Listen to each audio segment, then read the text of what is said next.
Hey everyone, tonight we're traveling back to the darkest years of the Second World War to follow the remarkable true story of Sergei Aleshkov, a little boy who lost almost everything to war, yet somehow found another family among the soldiers of the Red Army. He was only a small child when the war reached his home, far too young to understand why adults were fighting, and far too young to imagine that before long he would find himself on the road towards Stalingrad.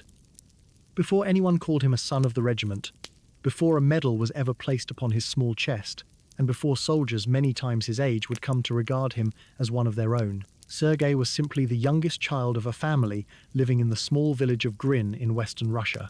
The exact year of his birth is not completely consistent across surviving records, with 1936 appearing in wartime archival material, while some later records give 1934. But the wartime documentation supports the extraordinary fact at the heart of his story.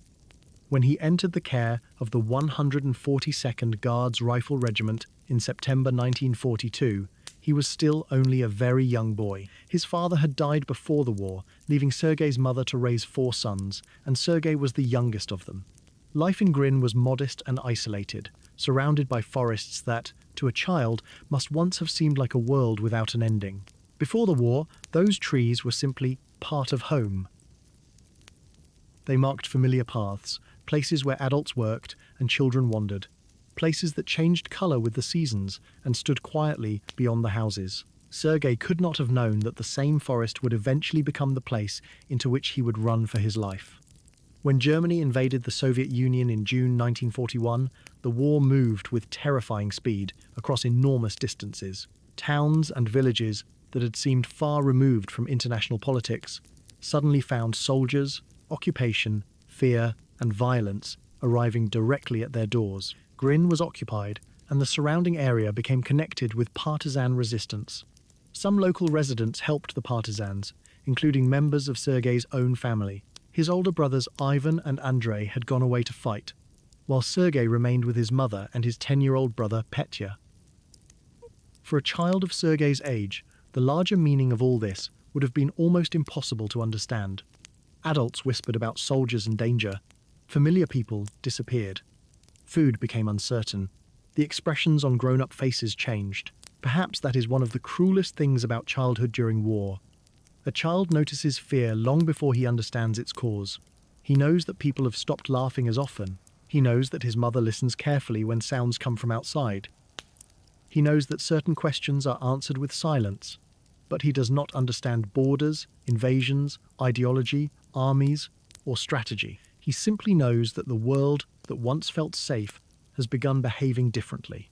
The occupation eventually brought catastrophe directly to Sergei's family. Accounts of his life state that his mother and his brother Petya were caught while helping the resistance and were killed by the occupying forces. Later retellings contain graphic details, but for our journey tonight, we do not need to linger on them. What matters is what remained afterward. A little boy who had already lost his father now lost his mother and another brother to a war he was far too young to comprehend. There is something particularly difficult about imagining grief at that age, because children understand absence differently from adults. An adult can know intellectually what death means, even while struggling emotionally to accept it. A very young child may continue expecting a familiar person to return. A door opens, and for a fraction of a second, perhaps he looks toward it. Someone approaches from a distance, and perhaps the shape seems familiar. A voice in another room sounds almost right. The mind keeps searching for the person who has always been there, because it has not yet learned how permanent absence can be.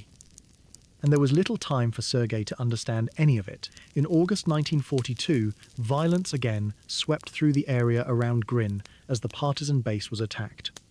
Residents fled toward the surrounding forests, and somewhere, amid the confusion, Sergei became separated from the people around him. Later accounts say a neighbor initially helped him escape, but during the flight he became lost. Suddenly, the forest that had surrounded his childhood was no longer familiar. There were no adults beside him, no mother calling his name, no brother walking ahead, no warm house waiting at the end of a path. There was simply a little boy beneath tall trees, while somewhere beyond them, one of the largest wars in human history continued moving across the land. He wandered for days. Accounts describe him surviving on whatever he could find, including berries, while becoming increasingly weak from hunger and exhaustion. We cannot know exactly what passed through his mind during those days, and it would be wrong to pretend that we can. But we can understand what the physical world around him must have demanded. He needed water, he needed food, he needed somewhere to sleep. Every unfamiliar sound could mean danger. The forest floor became his bed. Daylight meant he could search for something edible. Darkness meant temperatures falling and visibility disappearing. Perhaps he called for someone at first. Perhaps eventually he stopped because nobody answered. What is certain is that by the time soldiers finally discovered him, he was exhausted and severely weakened. Scouts belonging to the 142nd Guards Rifle Regiment of the 47th Guards Rifle Division found the child in the forest and carried him back through the lines. Imagine that moment from the soldiers' perspective. They were trained to search for enemy positions, movement, weapons, and information. Every journey beyond their own lines could cost them their lives, yet somewhere among the trees they encountered something none of them could reasonably have expected. Not an enemy soldier, not a partisan messenger, but a starving little boy. His clothes were dirty. His body was exhausted. He had been alone for days. And when they asked who he was, even something as simple as his surname became confused. Sergei gave a form that sounded like Aleshkin, while later investigation established the family name as Aleshkov. To the men who found him, however, his surname was probably the least important problem. The immediate question was, what to do with him? A frontline regiment was no place for a child. These men were moving through an active war. They slept wherever circumstances allowed, lived under the threat of artillery and aircraft, and could receive orders to move with little warning. They could not provide the stability a child needed. Under ordinary circumstances, the obvious answer would have been to send him far behind the lines. But the Eastern Front in 1942 offered few ordinary circumstances. The army was moving, transportation was strained, enormous numbers of civilians had been displaced, and the soldiers had discovered a child with nowhere obvious to return to. So, at least for the moment, Sergei stayed. Someone found him food. Someone found clothing. Someone made sure he had somewhere to sleep.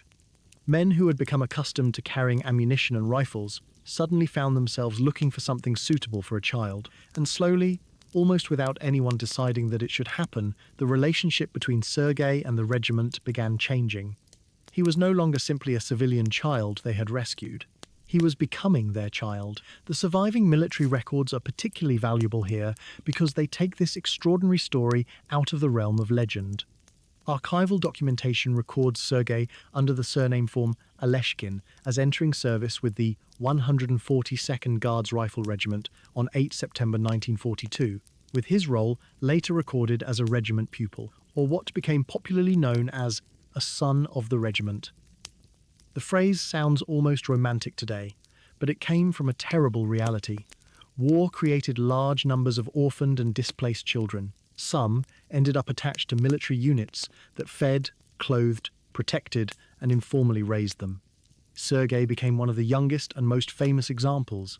Yet, at first, he did not understand himself as a symbol of anything. He was simply a boy surrounded by adults in uniform. And children adapt with a speed that can sometimes be heartbreaking. The regiment developed routines around him. Soldiers spoke to him, joked with him, shared what they could, and gave him simple tasks. He wanted to be useful. He did not want to remain the helpless child everyone needed to protect. Accounts describe him carrying newspapers and letters between parts of the regiment, helping deliver supplies, assisting wounded men in small ways, and sometimes singing or dancing to lift soldiers' spirits. None of these jobs sounds heroic in the traditional sense. He was not commanding troops. He was not supposed to be fighting. He was a child. But imagine what his presence meant to exhausted soldiers who had spent months surrounded by destruction. A 6-year-old running into a dugout with a newspaper could remind someone of a son waiting at home. A childish joke could produce laughter in a place where laughter had become rare. Watching him eat enthusiastically might remind another man of his younger brother. Sergei had lost his family, but without intending to, he was awakening memories of family in everyone around him. Among the men was an officer named Mikhail, also rendered Mitrofan in some later accounts, Vorobyov, who developed a particularly close relationship with the boy. Sources differ in rendering his given name, but they agree on the important part. Vorobyov became Sergei's adoptive father. The archival and biographical record places the adoption around the same period in September 1942, when Sergei became attached to the regiment. For Sergei, this meant that after losing almost everything familiar in his life, the word father could have meaning again. For Vorobyov, a man living inside the uncertainty of war, it meant suddenly becoming responsible for someone whose boots were tiny compared with everyone else's, and whose understanding of the danger around him was incomplete. The other soldiers participated in this strange new family as well. They found clothing that could be altered to fit him. A military uniform on such a small child inevitably looked oversized, sleeves needing adjustment, and equipment designed for adults hanging awkwardly from a little body. Soldiers teased him affectionately. Sergei, according to later accounts, took his status seriously. To him, these men were not simply adults protecting him. They were soldiers, and soldiers were brave. They had rescued him when he had nobody. They fed him. They gave him a place to belong. Naturally, he wanted to become like them. But the adults around him understood something Sergei did not. They knew what waited beyond the relatively protected spaces where he performed his little tasks. They knew what artillery could do. They had seen villages after bombardment. They had carried wounded friends away from fighting. They understood that war was not an adventure into which a child should be allowed to wander, so they kept him away from direct combat as much as circumstances permitted. Sergei could carry a letter. He could bring a newspaper. He could fetch something. He could help in the infirmary. He could make tired men smile. But when soldiers prepared for actual fighting, the difference between their world and his became clear. Rifles were checked. Ammunition was prepared. Voices became quieter. Jokes stopped. Orders were given. And Sergei was expected to remain behind. Perhaps he protested. Perhaps he insisted that he was part of the regiment too. Accounts of his childhood describe an eagerness to prove useful, and it is not difficult to understand why. He had lost control over almost everything that had happened to him. Adults had gone away. War had destroyed his home. He had been left alone in a forest. Now, finally, he belonged somewhere again, and being useful may have felt like a way to make sure he would not be left behind. So he ran his errands with seriousness. A letter placed in his hand became a mission. A bundle of newspapers became important cargo. If someone needed something carried, Sergei wanted to carry it. If a soldier was wounded, Sergei wanted to help. If there was another task, he wanted another task. Slowly, the regiment stopped seeing only the orphan they had rescued. They began seeing Seryozha, the affectionate form of Sergei, a familiar little figure moving between them. And then, during one of those ordinary rounds, something happened that showed just how closely the boy had begun observing the world around him. While moving through the area, Sergei noticed suspicious activity around a haystack. A child might have been expected to ignore it. Instead, according to later accounts, he reported what he had seen to the soldiers. The men investigated and discovered German artillery observers hiding there. Suddenly, one of Sergei's small observations had potentially protected the very men who had protected him. The soldiers were astonished. Their little messenger, the boy who carried newspapers and letters, had noticed something dangerous that could have threatened the regiment. For Sergei, perhaps this felt like proof that he truly belonged, but there was a terrible irony hidden inside that moment. Every useful thing he did brought him closer to the world the soldiers were trying to protect him from. And that world was about to become far more dangerous. During the autumn of 1942, the regiment moved toward one of the most devastating battles of the entire Second World War, Stalingrad. Sergei could not have understood what that name would eventually mean to history. To him, it was simply another place the soldiers were going, another journey, another collection of unfamiliar roads. Perhaps he assumed that wherever Vorobyov and the regiment went, he would go too. The men around him knew differently. They knew they were approaching a battlefield where artillery could turn buildings into rubble and where survival could depend upon a few meters of ground. Yet somehow, among the columns of soldiers and equipment heading toward that terrible place, traveled a little boy whose feet could barely keep pace with the adults around him. Only weeks earlier, he had been alone beneath the trees, hungry and waiting for someone to find him.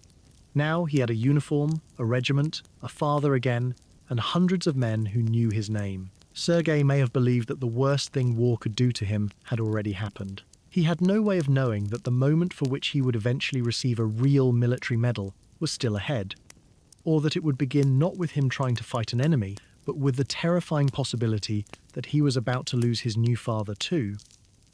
By the beginning of November 1942, Sergei's world had changed almost beyond recognition. Only a short time earlier, he had been a frightened child wandering alone through the forest, hungry, exhausted, and without any certainty that another familiar face would ever appear. Now, he woke each morning surrounded by soldiers. He had food when food could be found, clothing that had been adapted for his tiny body, people who knew his name, and most importantly, somewhere he belonged. The 142nd Guards Rifle Regiment was not the family Sergei had been born into, but in the strange and brutal circumstances of war, it had become the family that remained. The soldiers called him Seryoja, the affectionate form of Sergei, and the little boy took his place among them with an enthusiasm that sometimes made it easy to forget how recently he had suffered unimaginable loss. Every morning, he reportedly appeared at headquarters looking for something useful to do. He carried newspapers and letters between units, delivered messages, and performed whatever small jobs could safely be given to him. He was not simply being entertained by adults who felt sorry for him. In his own mind, he had responsibilities now, and those responsibilities mattered. The soldiers understood that distinction. They could have treated Sergei only as a helpless orphan, constantly reminding him of everything he could not do. Instead, they allowed him to contribute in ways appropriate to his size and circumstances. A bundle of letters might not seem important beside ammunition or artillery, but to men separated from their families, letters could be among the most precious objects anywhere on the front. Somewhere far away, a wife had written that the children were safe. A mother had written that she was waiting, a brother had described the harvest, a child had drawn something on the corner of a page. Sometimes, weeks passed between messages.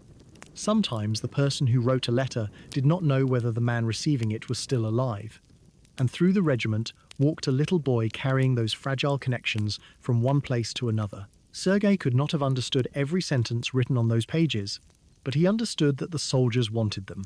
He saw what happened when a man recognized handwriting on an envelope. He saw someone move away from the others to read quietly. He saw letters folded carefully and returned to pockets close to the body. Perhaps that helped him understand something about the men around him that uniforms could hide. Almost every soldier belonged to another life somewhere. They had mothers too. Some had wives. Some had children, perhaps not much older than Sergei. The army was filled with people who wanted to return home, and Sergei, who no longer had his old home to return to, was slowly becoming part of the home they had created around one another. There was one man in particular to whom Sergei attached himself closely.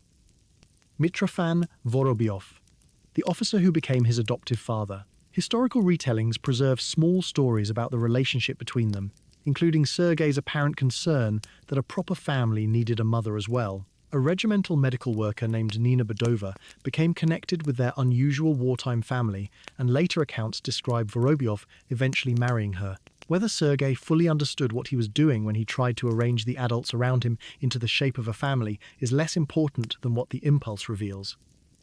He had lost the structure that had once made the world understandable. Now he was rebuilding it with the people available to him. Vorobyov was Papa. The soldiers were brothers and uncles. Somewhere among the medical personnel, there ought to be a mama. Perhaps children do this, because family to them is not initially an abstract concept. It is simply the collection of people who stay. And these people had stayed.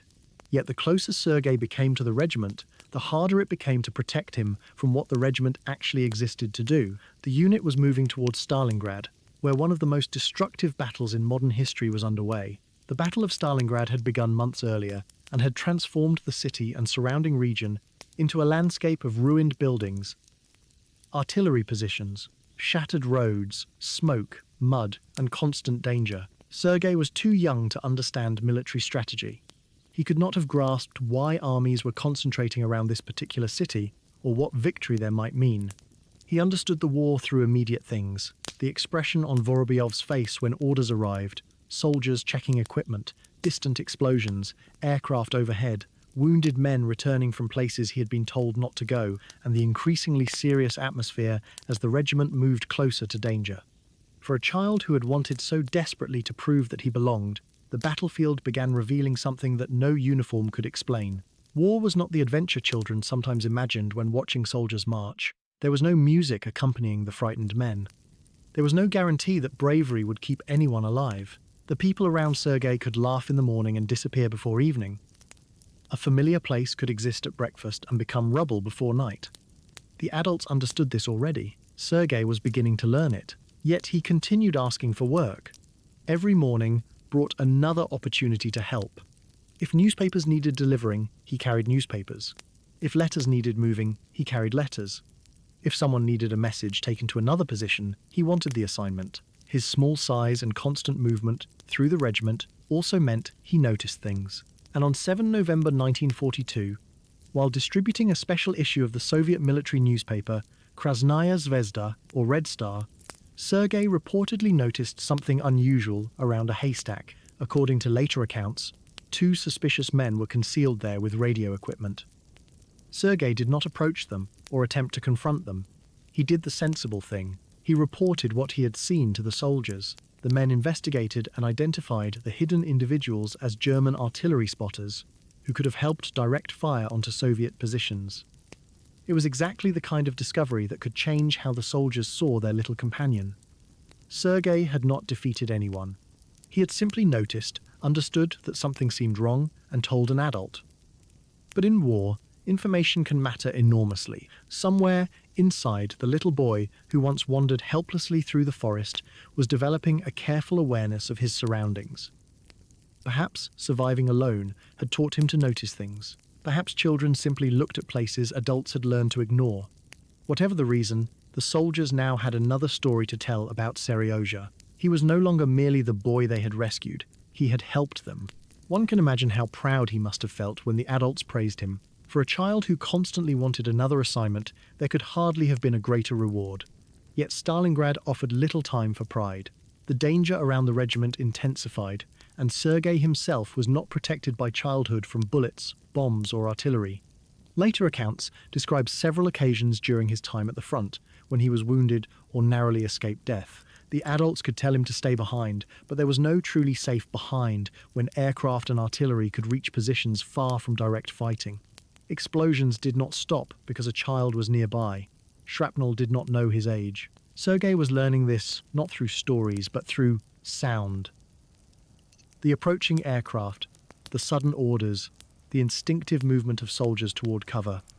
There is a particular terror in bombardment, because much of the danger cannot be seen. A person hears something approaching and has only moments to react. For adults trained by experience, those sounds could carry information. What kind of weapon might be firing, whether the explosion sounded distant or dangerously close, whether it was time to move or remain under cover. Sergei had to learn those reactions from the people around him. When they ran, he ran.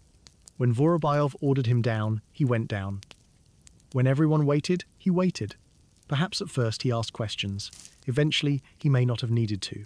Children learn patterns quickly, even patterns no child should need to learn. Then came the incident that would eventually place a real medal on Sergei's uniform. During a bombardment, Vorobyov entered a dugout just before an explosion struck and collapsed the position. Sergei had seen where his adoptive father had gone. When the dust and debris settled, the entrance was buried. Somewhere underneath was the man who had taken Sergei into his life and become his father. For Sergei, the moment must have carried a terror different from the anonymous fear of artillery. War had already taken his first family from him. Now, suddenly, the person who had given him a family again had disappeared beneath the earth. The boy ran toward the destroyed dugout. He tried to move the debris himself. Some retellings describe him digging desperately with his small hands. But whatever the exact physical details, one fact remains consistent across the accounts. Sergei could not free Vorobyov alone. Of course he could not. He was a small child facing earth, timber, and wreckage heavy enough to trap grown men. This is where the story becomes more meaningful than a legend about a magically strong child. Sergei did not save his father because he possessed impossible strength. He saved him because when he realized he could not do it himself, he went to find people who could. He ran for help. Around him, the bombardment had not politely stopped. The battlefield remained dangerous. Yet Sergei found other soldiers, including men capable of clearing the collapsed position, and brought them back. They dug through the debris and reached Vorobyov and the other trapped officers. Vorobyov was injured and shell-shocked, but alive. Imagine Sergei seeing him emerge. For several terrible minutes, Perhaps the boy had believed that history was repeating itself, that once again someone he called family had disappeared and would never return. Instead, his father was pulled from the wreckage alive. The officer who had once rescued a child from having nowhere to belong had now, in a strange reversal, been rescued because that child refused to leave him beneath the rubble. The regiment remembered what Sergei had done. Months later, the action was formally recognized. Soviet archival records show that Sergei recorded in the award documentation as Sergei Andreevich Aleshkin, born in 1936 and listed as a pupil of the regiment, received the medal for battle merit under an award document dated 26 April 1943. The same archival record identifies his unit as the 142nd Guards Rifle Regiment of the 47th Guards Rifle Division, and records that he had entered service with the unit on 8 September 1942. Think for a moment about the absurd contrast contained in that image. A Soviet military medal designed to recognize meaningful service in wartime was being attached to the uniform of a boy who should have been learning to read in a classroom, playing outside his home, complaining about vegetables, losing toys, and falling asleep while adults worried about the world for him. Instead, adults stood around him in military uniforms while he received recognition for courage shown during one of history's most terrible wars. Photographs of Sergei from this period survive, and perhaps that is part of why his story remained so affecting. History can make war feel enormous and abstract. Millions of soldiers, thousands of tanks, maps covered with arrows, casualty figures too large to imagine. Then one photograph reduces everything back to human scale. There is a child. The uniform does not change the size of his face. The medal does not make him older. The military cap does not erase the fact that only months earlier he had needed someone to find him in a forest. And the soldiers around him knew it. They could joke about ranks and uniforms, and later accounts even described them playfully, giving Sergei insignia as though he were a tiny officer. But beneath the humor was affection. The boy had become the regiment's shared responsibility. When Sergei smiled, they smiled. When he disappeared from sight for too long, someone noticed. When he was in danger, men risked themselves for him, just as he had risked himself to find help for Vorobyov. He represented something rare on a battlefield, a future. Soldiers spend war surrounded by immediate survival. Tomorrow is uncertain. Next month is difficult to imagine. A child forces the mind to think farther ahead. Sergei was someone who should have decades remaining after the fighting ended. Protecting him meant believing there would be an after. Perhaps that is one reason the men loved him so much. But Sergei's medal did not remove him from danger. The front continued moving, and the little boy continued moving with it. In May 1943, during a crossing of the Seversky Donets River, later accounts say an explosion overturned the raft or crossing on which Sergei was traveling. Sergei could not swim. He fell into the water and might have drowned had an unidentified soldier not jumped in and pulled him out. Once again, his life depended upon one of the men around him refusing to let him disappear. It is worth remembering that soldier precisely because we do not know his name. History often preserves generals, commanders, medal recipients, and famous battles while losing the names of ordinary people who performed quiet acts of courage. Somewhere in 1943, a man saw a little boy fall into dangerous water and jumped after him. We may never know who he was. Sergei survived because he existed, and the war continued. There were more roads, more rivers, more damaged towns, more temporary positions, more nights spent wherever shelter could be found. Sergei continued carrying messages, newspapers, and letters. Every envelope passed from his small hand into the hand of a soldier who might read it beneath artillery fire. Perhaps some of those letters contained joyful news.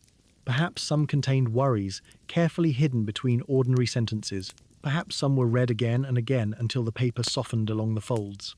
Sergei was carrying more than mail. Without fully understanding it, he was carrying pieces of the peaceful world these men hoped still existed somewhere beyond the front. And every time he returned safely, the regiment received something else as well. Reassurance that their smallest member was still with them. Yet the adults increasingly faced an uncomfortable truth. Sergei had survived the forest. He had survived Stalingrad. He had survived bombardment, injury, and a river that nearly took him. But survival could not be treated as a permanent plan, no matter how much the regiment loved him, no matter how proud he was of his uniform, and no matter how fiercely he insisted that he belonged beside them. Sergei was still a child. The men had given him a family when he had none. Soon, loving him would require something far more difficult than keeping him close. Eventually, they would have to find a way to send him away from the war. By the spring of 1943, Sergei Aleshkov had already experienced more loss, danger, and sudden change than many people would encounter in an entire lifetime. Yet the strange thing about childhood is that even in the middle of catastrophe, a child continues being a child. War could give Sergei an oversized uniform, place a medal on his chest, teach him the sound of approaching artillery, and surround him with men carrying rifles. But it could not instantly transform the little boy inside those clothes into an adult. There were still moments when his age revealed itself completely. He could become excited by small gifts, enjoy jokes he did not fully understand, seek attention from the soldiers around him, and approach simple responsibilities with the enormous seriousness. Children often give to tasks adults consider ordinary. Within the 142nd Guards Rifle Regiment, that mixture of innocence and responsibility became part of what made Sergei so beloved. He was surrounded by men whose daily lives were defined by uncertainty. They did not know when the next order would arrive, whether the next bombardment would reach their position, or which familiar face might be missing tomorrow. Yet through that environment moved Serioza, carrying messages, newspapers, and letters, appearing wherever someone could find a safe little job for him to perform. His military award did not suddenly turn him into a combat soldier. The surviving award documentation is revealing precisely because it identifies him as a pupil of the regiment, not as some miniature infantryman. He belonged to the unit, but he remained a child under its protection. For Sergei, however, being useful mattered enormously. A child who had once been completely powerless had discovered a world in which people trusted him with responsibilities. When someone placed an envelope in his hand and told him where it needed to go, he had a destination. When someone asked him to carry a newspaper, there was a person waiting to receive it. When a wounded soldier needed water or some small item fetched, Sergei could do something rather than simply watch. Those little assignments gave structure to days that otherwise revolved around forces far beyond his control. Perhaps this helps explain why the letters became such a meaningful part of his wartime existence. Mail at the front was never merely paper. Letters travelled between two different worlds. On one side stood the army, with its temporary shelters, ruined landscapes, muddy roads, military orders, and constant movement. On the other stood kitchens, farms, apartments, parents, wives, children, neighbours, ordinary streets, and all the familiar routines soldiers hoped to see again. A letter could cross the distance between those worlds when the person himself could not.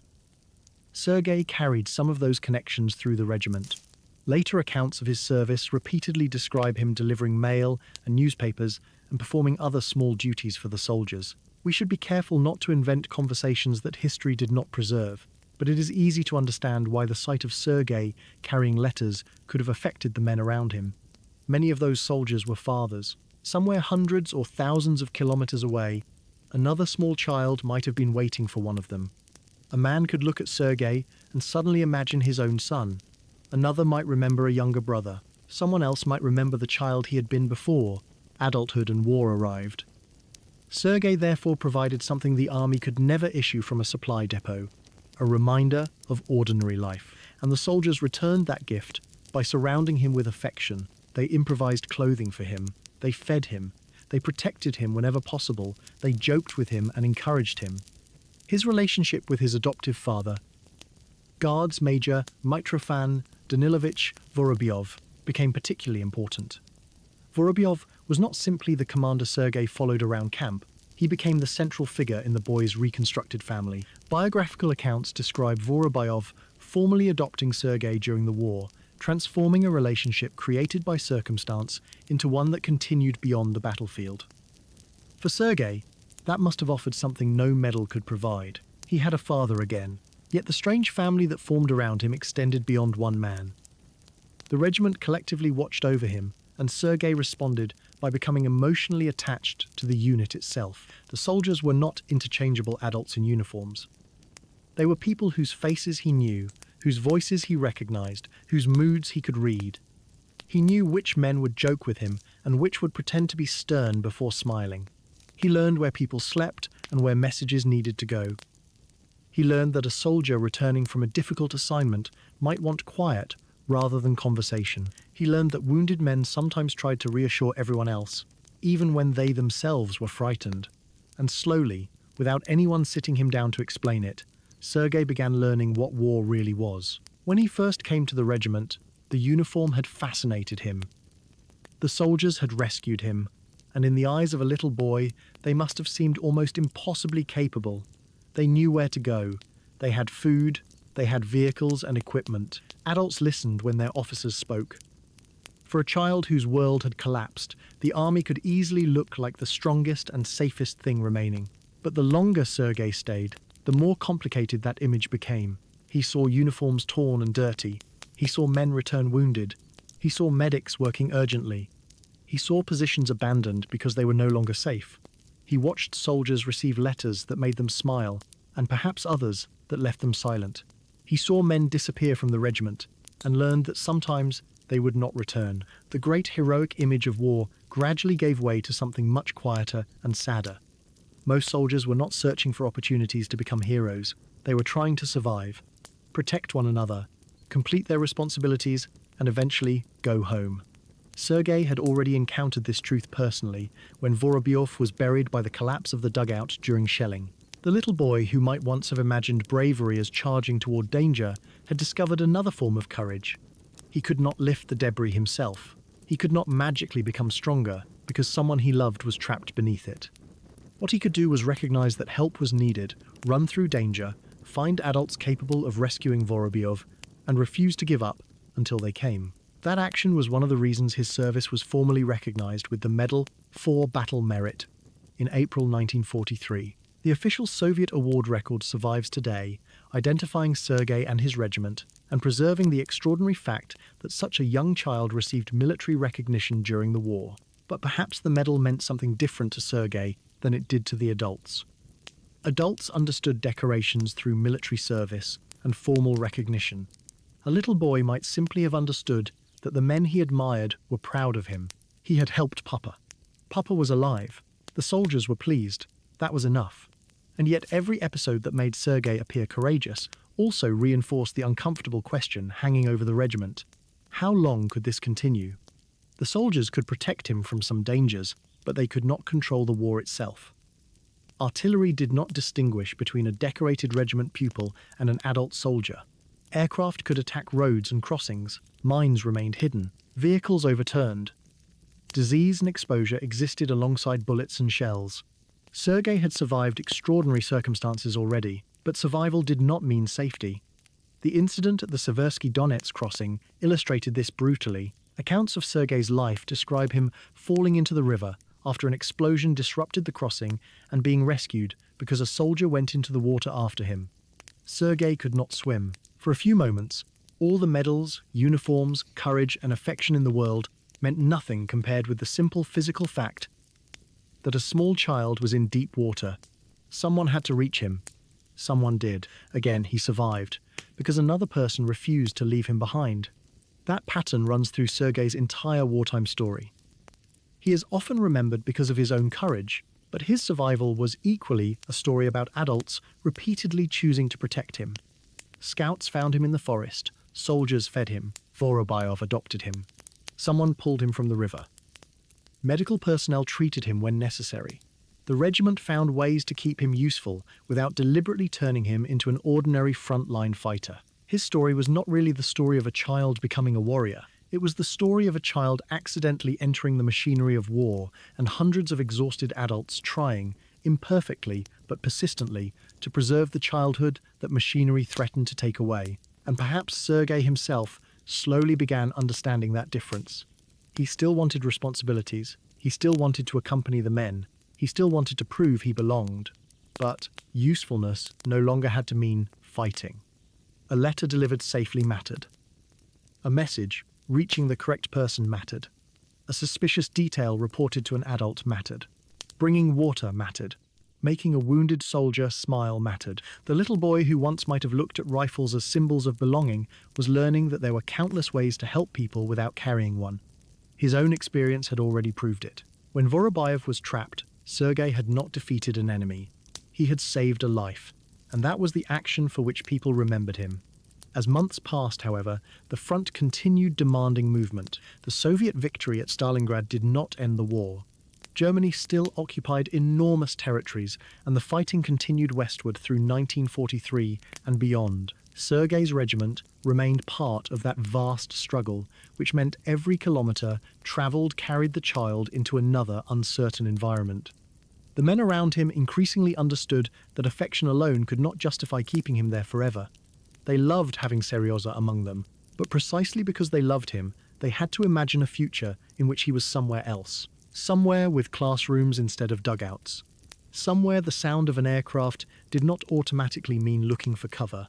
Somewhere an adult could tell him to go outside and play without first wondering what might be hidden in the ground. Somewhere a child could once again be allowed to waste an afternoon doing absolutely nothing important. For Sergei, however, leaving would not have felt obviously merciful. The regiment was now his home. Children do not measure safety with military statistics. They measure it by familiar people. Vorobyov was there. The soldiers who had fed him were there. The men who teased him were there. His little routines existed there. Asking Sergei to leave the army therefore meant asking him to lose another home after he had already lost one. This may be one of the saddest contradictions in his story. The safest thing for Sergei was to leave the people with whom he felt safest. The adults knew that. The boy could not easily understand it. Eventually, arrangements were made to move him away from active frontline life. Accounts of his biography describe him later being sent to the Tula Suvorov Military School, part of the network of schools created during the war, partly to educate boys whose lives had been profoundly affected by the conflict. It was still a military educational environment, but it was fundamentally different from living with an active rifle regiment. There would be lessons, schedules, beds, other boys, teachers, and something resembling the structured childhood the war had interrupted. Yet before that transition could truly separate Sergei from the front, there remained the emotional difficulty of saying goodbye. Imagine the small possessions that could accumulate even in a life as unstable as his. Perhaps a piece of clothing adjusted by one soldier, a little object given by another, his medal, maybe scraps of paper or things that meant nothing to anyone else. A child creates permanence from whatever is available. Then, imagine looking around at the men who had become your entire world and being told that you were going somewhere they were not. To an adult, the explanation would be obvious. You need to be safe. You need an education. You cannot grow up here. To Sergei, another thought might have been louder. Are you sending me away? We do not have a reliable transcript of the farewell, so we should not manufacture one. But we know enough about human attachment to understand why it would have been difficult on both sides. The soldiers had grown accustomed to hearing his voice. A headquarters without Sergei running through it would feel strangely quiet. Someone would receive the newspapers and realize the little messenger was no longer coming. Someone might find an object he had left behind. Vorobyov especially faced a choice familiar to parents in much safer circumstances. Keeping someone close because you love them can sometimes be less loving than allowing them to go somewhere they can grow. And Sergei had to leave without knowing exactly which of those men he would ever see again. That uncertainty was normal in wartime. There was no promise that the regiment would remain intact. There was no promise that Vorobyov would survive. There was no guarantee that after the war, everyone could simply gather together and resume the lives they had interrupted. Sergei had already learned that people could disappear suddenly. Perhaps that made every farewell heavier. But this time, unlike the terrible losses of his earlier childhood, Sergei was not being abandoned. He was being sent away precisely because people wanted him to have a future. The distinction may have taken time for him to understand. When he eventually entered school, the adjustment was not simple. Later, biographical accounts suggest Sergei was not naturally drawn to formal academic study, and eventually did not pursue a professional military career in the way one might expect from the famous son of the regiment. There is something almost comforting about that detail. History had turned him into an extraordinary figure before he was old enough to choose anything for himself. Perhaps ordinary struggles with school were evidence that some ordinary childhood remained. He could be a pupil who did not always enjoy lessons, rather than a decorated child surrounded by artillery. He could have problems that did not involve survival. Meanwhile, the war continued without him. The men he had known moved onward. Some survived, some did not. The front traveled farther west. Cities were liberated and others destroyed. Families searched for missing relatives. Letters continued crossing enormous distances, some arriving long after they had been written. And somewhere away from the fighting, Sergei carried memories that no classroom could fully explain to the children sitting beside him. They might see a small boy in school clothing. They might know rumors about the medal. Perhaps they knew he had lived with a regiment. But how could another child understand the forest? How could he explain the feeling of seeing a dugout collapse over the man he called father? How could he describe the faces of soldiers who had treated him like a younger brother and then disappeared into the continuing war? Children are often remarkably capable of moving forward. But moving forward is not the same as forgetting. Sergei would carry those experiences for the rest of his life. And perhaps the letters he once delivered offer the best way to understand what had happened to him. Every letter had traveled between war and ordinary life. Sergei had done the same. He had begun as an ordinary village child, been swept into war, and was now being carried back toward ordinary life again. But just as a letter bears creases from the journey, Sergei could never return, completely unchanged. The little boy who entered the forest had disappeared. In his place was a child who knew how quickly a home could vanish, how precious a familiar face could become, and how courage sometimes meant something as simple as running to find help. The war had tried to make Sergei grow up before his time. The men of the 142nd Guards Rifle Regiment had done something quieter and perhaps more important. After teaching him how to survive among soldiers, they finally began giving him permission to become a child again. For Sergei, leaving the front did not mean that the war simply disappeared. There was no door he could walk through that separated one life neatly from another. No moment when the sounds, faces, and memories of the regiment could be packed away with his uniform. By the time arrangements were made for him to live and study away from active combat, the soldiers of the 142nd Guards Rifle Regiment had become far more than the men who had rescued him from the forest. They were the people around whom his shattered childhood had slowly rebuilt itself. Somewhere among them was the man he now knew as his father. Somewhere were the soldiers who had found food when he was hungry, altered clothing to fit his small body, pulled him from danger, laughed at his stubborn attempts to behave like a grown man, trusted him with messages and letters, and celebrated when a military medal was placed upon his chest. To an outsider, removing a child from the battlefield was obviously the correct decision. To Sergei, however, leaving could feel like losing his family for a second time. That was the strange cruelty of his situation. The safest place for his body was away from the regiment, while the place that felt safest to his heart was beside it. War had taught him to associate home not with a building, but with people. His original village could no longer provide the childhood he had known. His mother was gone. His brother, Petya, was gone. His older brothers had been separated from him by the enormous movement of war. The house and paths of his earliest memories belonged to a life that could not simply be restored. The regiment, by contrast, was alive around him.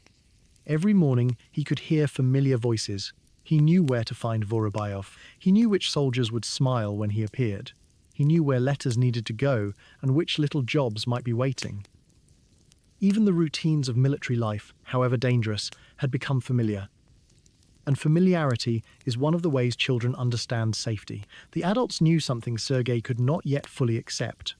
A battlefield could never become a proper home simply because loving people happened to live there. The longer he remained, the greater the chance that one shell, one mine, one river crossing, or one air raid would finally do what so many earlier dangers had failed to do. He had already survived too much. He had been found starving in a forest. He had lived through bombardments. He had watched his adoptive father disappear beneath a collapsed dugout and run for help.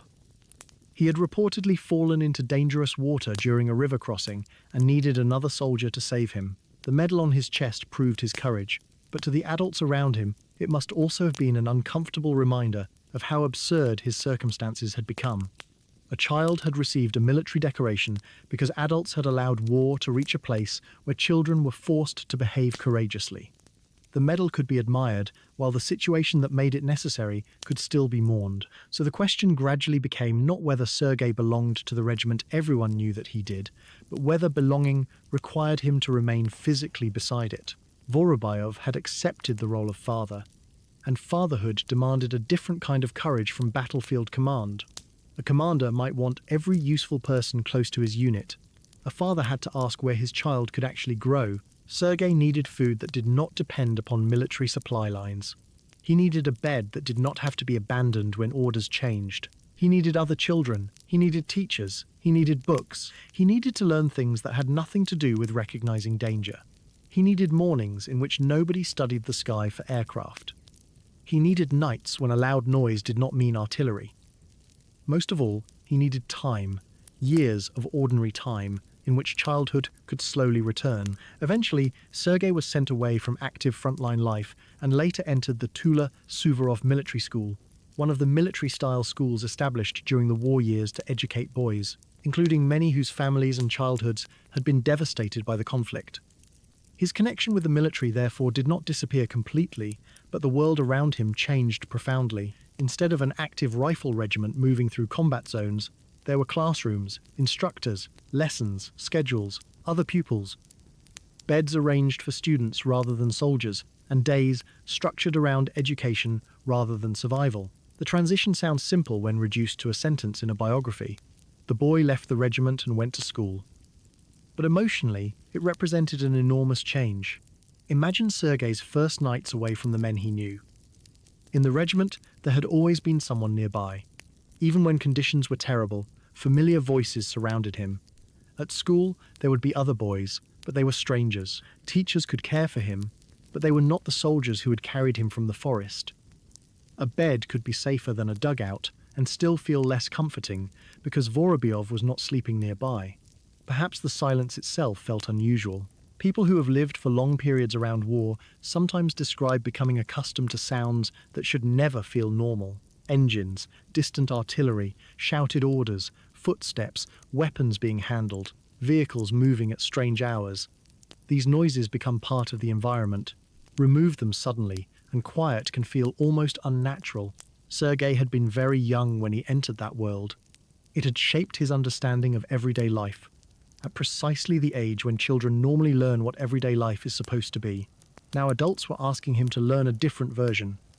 In the new world, being useful meant something else. Nobody needed him to carry an urgent message between military positions.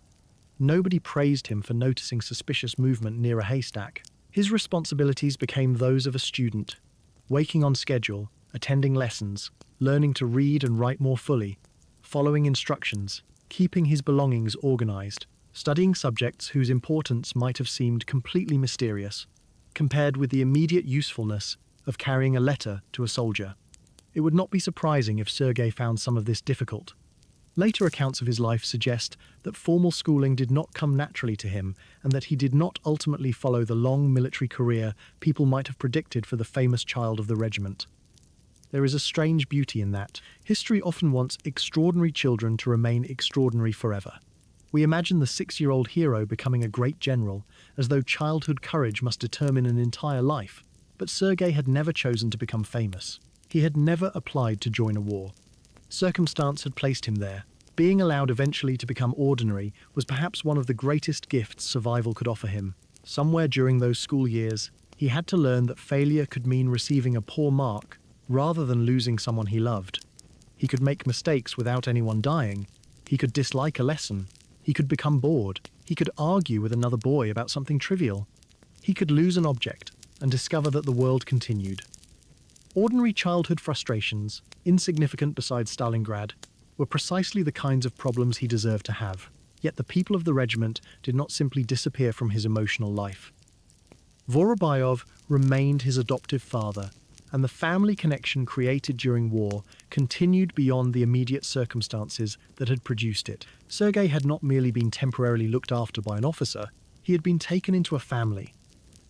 That distinction mattered enormously. The little boy who might once have feared that leaving the regiment meant being abandoned could gradually understand that family could remain family even across distance. He did not need to follow Vorobyov into every dangerous place in order to remain his son. And somewhere on the continuing front, Vorobyov could fight, knowing that Sergei was no longer running between positions, under artillery fire. Perhaps that knowledge brought relief, mixed with sadness. The headquarters would have felt different without the little figure appearing with newspapers. Soldiers who had become accustomed to seeing him might ask after him. A new soldier arriving at the regiment might hear stories about the boy who once lived among them and wonder whether those stories had been exaggerated. There had been the little uniform, the medal, the hidden observers, the collapsed dugout, the child who called their commander Papa. Sergei was becoming a story, even while he was still alive and growing somewhere else. But the war continued, producing stories far darker than his. Across Europe and the Soviet Union, millions of children had been displaced, orphaned, injured, separated from parents, evacuated, starved, or killed. Sergei's experience became famous partly because it was extraordinary, but the broader tragedy was that his presence in a military unit was not completely unique. The phrase, "son of the regiment," became associated with children who found themselves attached to Soviet military formations during the war. Some performed support duties, some experienced combat far more directly than children ever should. Their stories remind us that when societies describe wars using fronts, divisions, operations, and victories, the maps conceal countless small lives moving beneath the arrows. Sergei happened to survive long enough for his name to remain visible. Many other children did not. And perhaps survival itself created questions he would understand only when he grew older. Why had scouts found him at exactly the right time? Why had Vorobyov survived beneath the collapsed dugout? Why had Sergei survived bombardment? Why had someone reached him when he fell into the water? Why had he been sent away before another attack could take him? There are no satisfying answers. War distributes survival without fairness. Courage can help, decisions can help, chance can help. But good people die despite courage, and frightened people sometimes survive despite everything.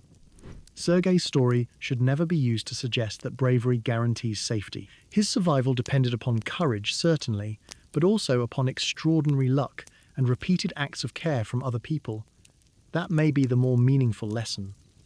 Again and again, someone chose to help. A scout could have regarded a starving child as someone else's responsibility.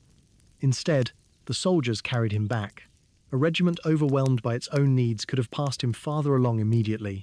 Instead, men fed and protected him. Vorobyov could have remained simply an officer. Instead, he became a father.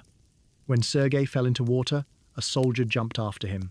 When the battlefield became too dangerous for him, adults eventually arranged for him to leave. Sergei's survival was built from a chain of people deciding that one small life mattered, even when millions of lives were already in danger. And while Sergei learned to live away from the front, the war slowly approached its conclusion. The battles continued through 1943 and 1944. Soviet forces moved westward across territories, devastated by years of occupation and fighting. The names changed, the landscapes changed, but the pattern remained familiar. Advance, destruction, casualties, temporary rest, another advance. Soldiers carried letters from home, just as they had when Sergei was among them. Somewhere, perhaps, a man opened an envelope and remembered the little messenger who used to bring such things. Somewhere, Vorobyov continued carrying the responsibility of command, while knowing that his son was safer than before. Then, in May 1945, the war in Europe ended. For millions, victory brought celebrations almost impossible to imagine after years of fear. Crowds gathered. Flags appeared. Soldiers embraced. People cried openly. News traveled from cities into villages and from military units toward families that had waited for years. Yet victory could never restore everything that had been lost. Houses could be rebuilt. Roads could be repaired. Factories could reopen. But empty chairs remained empty.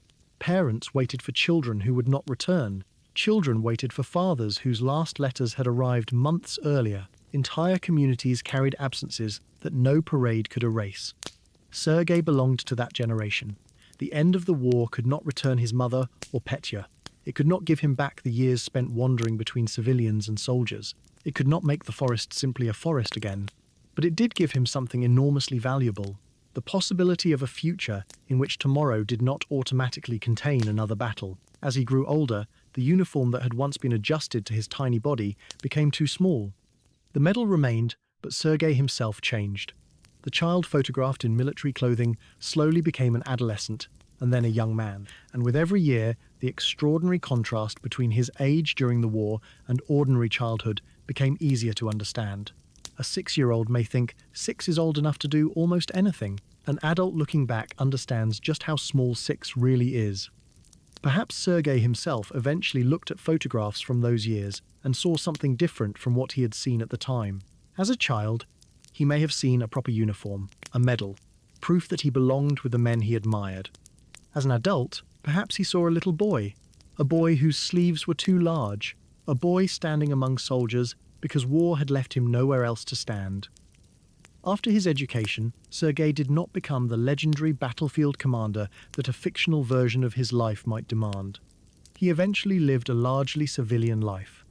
Biographical accounts record that he studied law and later worked in Chelyabinsk, including service connected with the prosecutor's office, and later legal work. The child who had once carried military letters therefore grew into an adult whose career was connected not with battlefield command, but with law. That ordinary adulthood is one of the most important parts of his story. Sergei survived long enough to become more than the little soldier.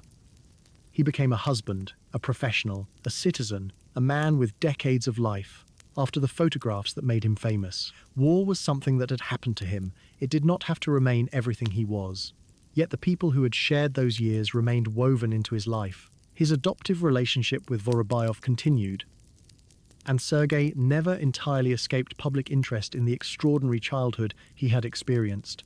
People remembered the youngest defender of Stalingrad, as later accounts often described him. Stories were written. Photographs circulated.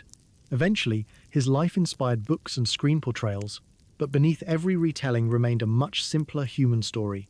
A child lost one family and was taken in by another. Everything else, the uniform, medal, battlefield, newspaper deliveries, hidden observers, Stalingrad surrounded that central fact. Perhaps that is why Sergei's story remains emotional even for people who know little about military history. You do not need to understand divisions, fronts, artillery, or Soviet military organization to understand a child searching for somewhere to belong. You do not need to know the strategic importance of Stalingrad to understand the terror of seeing the man you call father buried beneath rubble. You do not need to know the regulations governing military decorations to understand why soldiers might smile while pinning a medal to a uniform far too small for an adult. And you do not need to understand the entire Second World War to recognize what it means when strangers decide that an abandoned child will no longer be alone. Years later, Sergei would no longer be the smallest person in a group of soldiers. He would no longer run with letters through military positions. The men who had once towered above him would grow older too, those who survived. Uniforms would be stored away. Photographs would fade. The battlefield landscapes would change. Grass would grow over damaged ground. New buildings would rise where others had been destroyed. Children who had never heard artillery would eventually play in places where soldiers once fought. But somewhere inside Sergei's adult life remained the little boy from the forest, and somewhere inside the memories of the surviving soldiers remained the tiny messenger who had arrived among them during the worst days of the war. They had saved him from the forest. He had helped save Vorobyov beneath the rubble. An unknown soldier had saved him from the river, and eventually, perhaps most importantly, the regiment had saved him one final time by doing something Sergei himself did not want them to do. They sent him away, because sometimes loving someone does not mean allowing them to follow you wherever you go. Sometimes it means watching them leave, knowing that the distance between you is precisely what gives them the chance to live.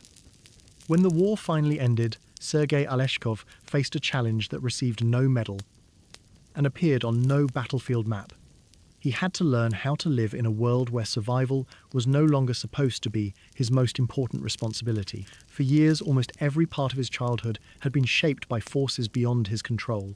He had lost his home and members of his family, wandered alone until Soviet scouts found him, been taken into the 142nd Guards Rifle Regiment, become the adopted son of Major Mitrofan Vorobyov, carried letters and newspapers between soldiers, survived shelling, helped bring rescuers when Vorobyov was trapped beneath a collapsed dugout, and received the medal for battle merit, while still young enough that in another life he might have been worrying about toys and games.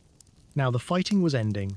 armies were beginning the enormous process of demobilization, and millions of people across Europe were confronting a question that sounded simple, but was anything but simple. What happens after the thing that has defined your life finally stops? For Sergei, there was no old childhood waiting patiently for him to return. The village boy who had once lived with his mother and brothers belonged to a world destroyed years earlier.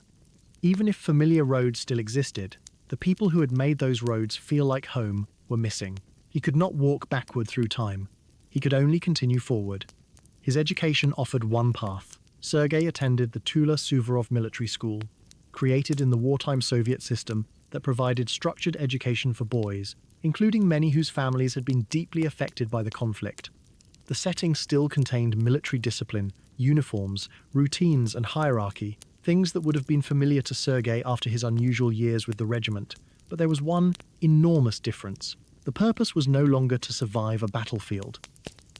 It was to prepare for adulthood. That difference must have required adjustment. Imagine being a child who had once been trusted to carry messages through a military unit and then being told to sit quietly at a desk. Imagine having soldiers praise you for noticing enemy observers and then being corrected because you had not completed an ordinary lesson properly. Imagine knowing the sound of artillery but struggling with something written on a blackboard. The world of school could probably seem strangely unimportant compared with the world Sergei had left behind. Yet in reality, those ordinary lessons represented exactly what the men of his regiment had fought to give him. A child being bored in a classroom was a kind of victory. A boy worrying about schoolwork rather than bombardment was a victory. A night in which he could sleep without anyone ordering him toward shelter was a victory. An afternoon wasted doing something completely unnecessary was a victory. Peace is often imagined through enormous celebrations, but for children like Sergei, peace could be measured in the return of ordinary problems. There was another challenge, however, that no school curriculum could easily address. Sergei had to understand who he was when he was no longer the son of the regiment. During the war, his identity had been obvious. Everyone around him knew him. He had his little uniform. He had tasks. He belonged to a specific group of men. If someone asked where his place was, the answer was simple: with the regiment. Afterward, the answer became more complicated. He was a student. He was Vorobyov's adopted son. He was a survivor. He was a decorated child whose story people found remarkable. But he was also simply Sergei, a growing boy who deserved to discover interests and ambitions unrelated to what had happened when he was 6. The distinction matters because history often traps people inside the most dramatic thing they ever experienced. To later generations, Sergei would always be the little boy in the oversized military uniform. Photographs froze him there permanently. He could grow taller, become educated, find work, marry, grow older, and live for decades. Yet someone encountering his story for the first time would immediately return him to that childhood image. Sergei himself had no such luxury. He had to continue living after the photograph ended.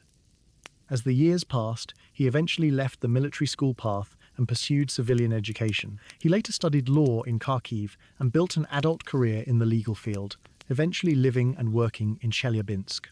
This part of his biography can seem almost anticlimactic compared with Stalingrad, and perhaps that is precisely why it matters. Sergei did not need another extraordinary adventure. He had already received far more adventure than any child should. Becoming an ordinary professional was not a disappointing ending to his wartime story. It was the ending the soldiers who protected him had hoped to make possible. The boy who had once carried military messages grew into a man who worked within civilian society. The child who had learned that danger could arrive without warning entered a profession concerned, at least in principle, with rules, institutions, and law. He lived beyond the war, rather than remaining permanently inside it. His relationship with his adoptive family remained one of the most meaningful threads connecting those two lives.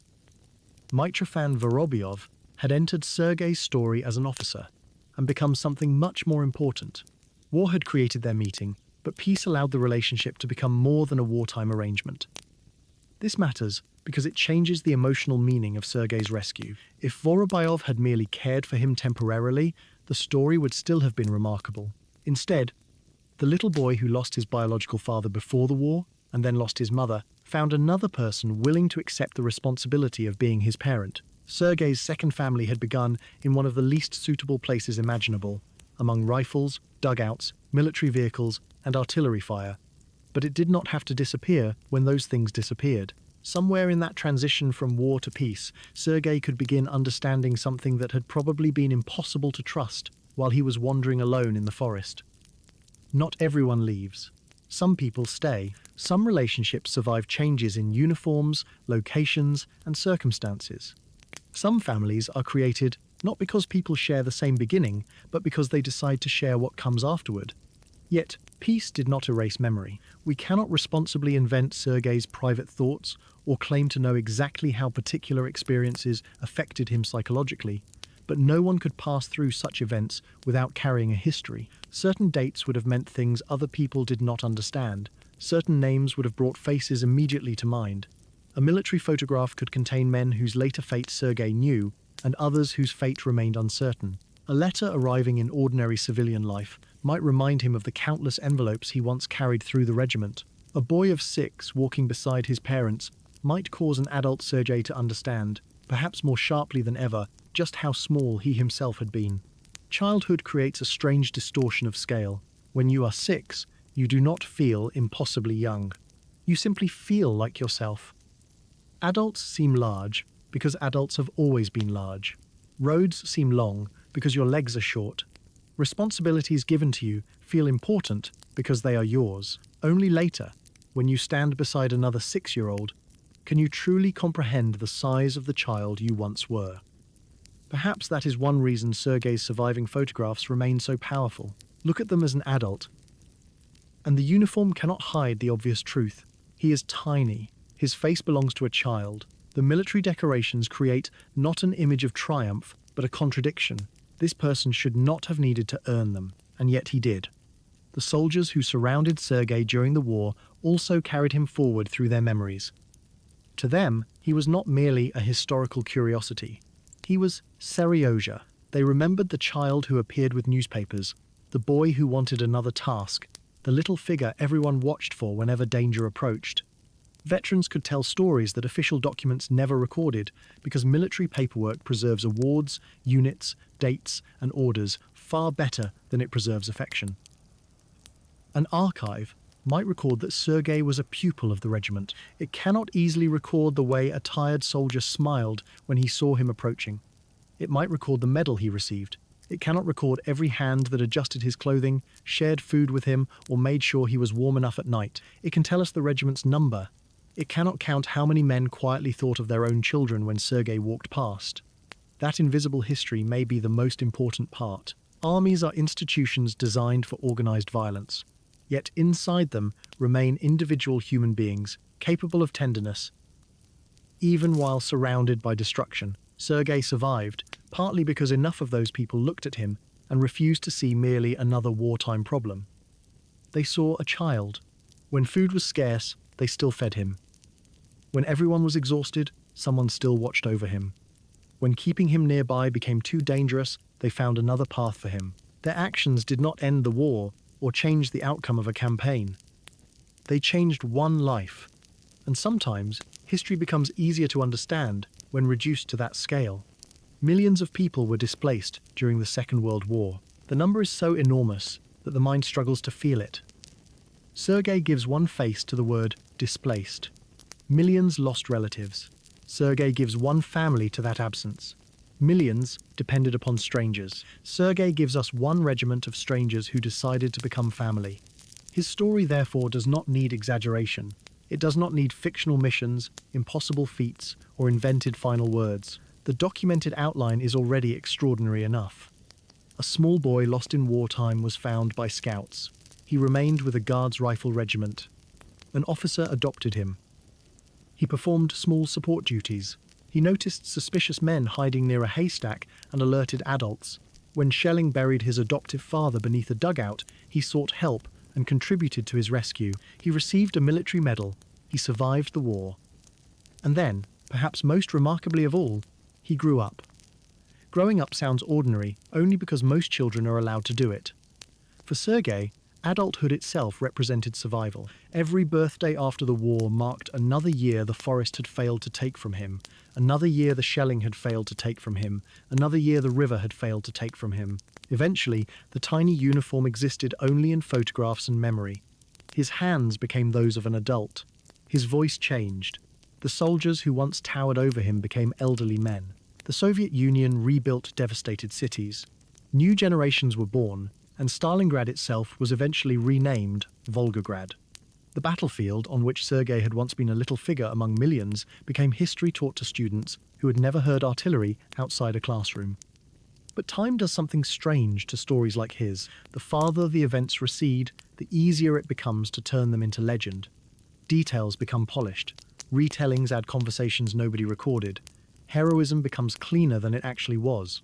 The child begins sounding fearless, as though fear would somehow diminish courage. But perhaps we should resist that transformation. Sergei's story is more meaningful if we allow him to remain human. He did not need to be fearless. A 6-year-old lost in a forest would have had every reason to be afraid. A child under bombardment would have had every reason to be afraid. Seeing the man he called father buried beneath debris would have been terrifying. Courage is not the absence of those reactions. Courage is what someone does while those reactions exist. Sergei could not defeat the war. He could not bring back his mother. He could not rebuild his village. He could not lift the collapsed dugout by himself. But he could run for help. He could carry a letter. He could tell soldiers when something looked suspicious. He could offer whatever a child had to offer. And the adults around him could do the same in return. None of them could restore Sergei's original childhood. They could not undo what had happened. But they could feed him today. They could protect him tonight. They could give him a father. They could send him to school.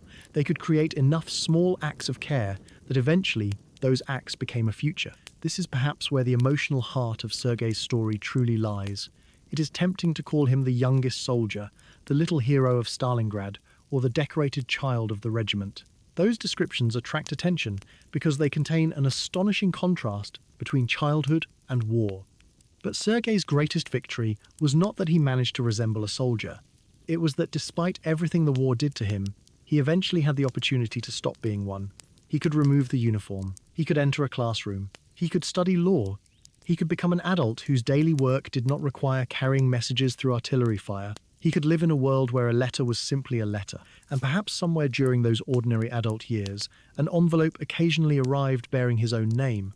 Perhaps he picked it up without thinking. Perhaps for the briefest moment the feel of folded paper returned him to another time, when letters were tucked carefully inside his clothing and carried between men who waited desperately for news from home. We cannot know whether such a moment ever happened, so we should not pretend that it did. But we do know that the boy who once carried other people's connections home eventually found a home of his own.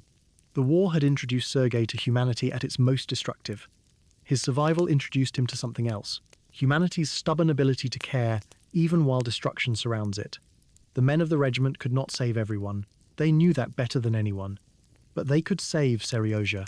And because they did, the little boy, whose story might have ended anonymously beneath the trees, lived long enough to have a life after the final gunfire faded. Yet Sergei's story itself was not finished. Decades later, as the soldiers aged and the Second World War moved from living experience toward history, people would continue returning to the remarkable photograph of the tiny boy in uniform and asking the same question: who was that child, and what became of him?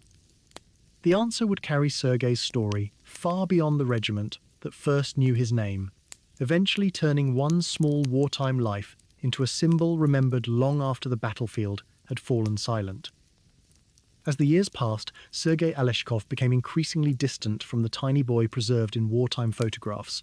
Yet the world around him never completely forgot that child. He grew older, continued his education, entered civilian life, studied law, and eventually settled in Chelyabinsk, where he worked for many years in the legal profession. To the people who met him during those later decades, Sergei was no longer a little boy running between soldiers with letters tucked carefully into his clothing. He was an adult with responsibilities, colleagues, relationships, ordinary frustrations, and an ordinary life. But somewhere in an archive, somewhere in the homes of surviving veterans, and somewhere among photographs from the Battle of Stalingrad, another Sergei remained permanently 6 years old. He stood in an oversized uniform with a military cap above a child's face and a medal resting on a chest that seemed far too small to carry anything connected with war. Time could change the man, but it could not age the boy in the photograph.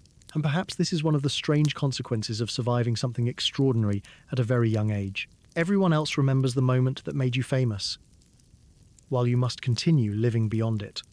Sergei's adult years were not defined by dramatic military adventures. He did not spend the rest of his life searching for another battlefield, nor did his childhood service become the beginning of a celebrated command career. After studying law, accounts of his biography describe him working in the prosecutor's office and later serving as a legal advisor in Chelyabinsk. The transition is important because it reminds us what the soldiers who protected him had ultimately accomplished.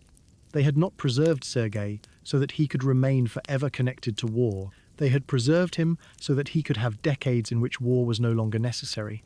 Every ordinary working morning was evidence that their effort had succeeded.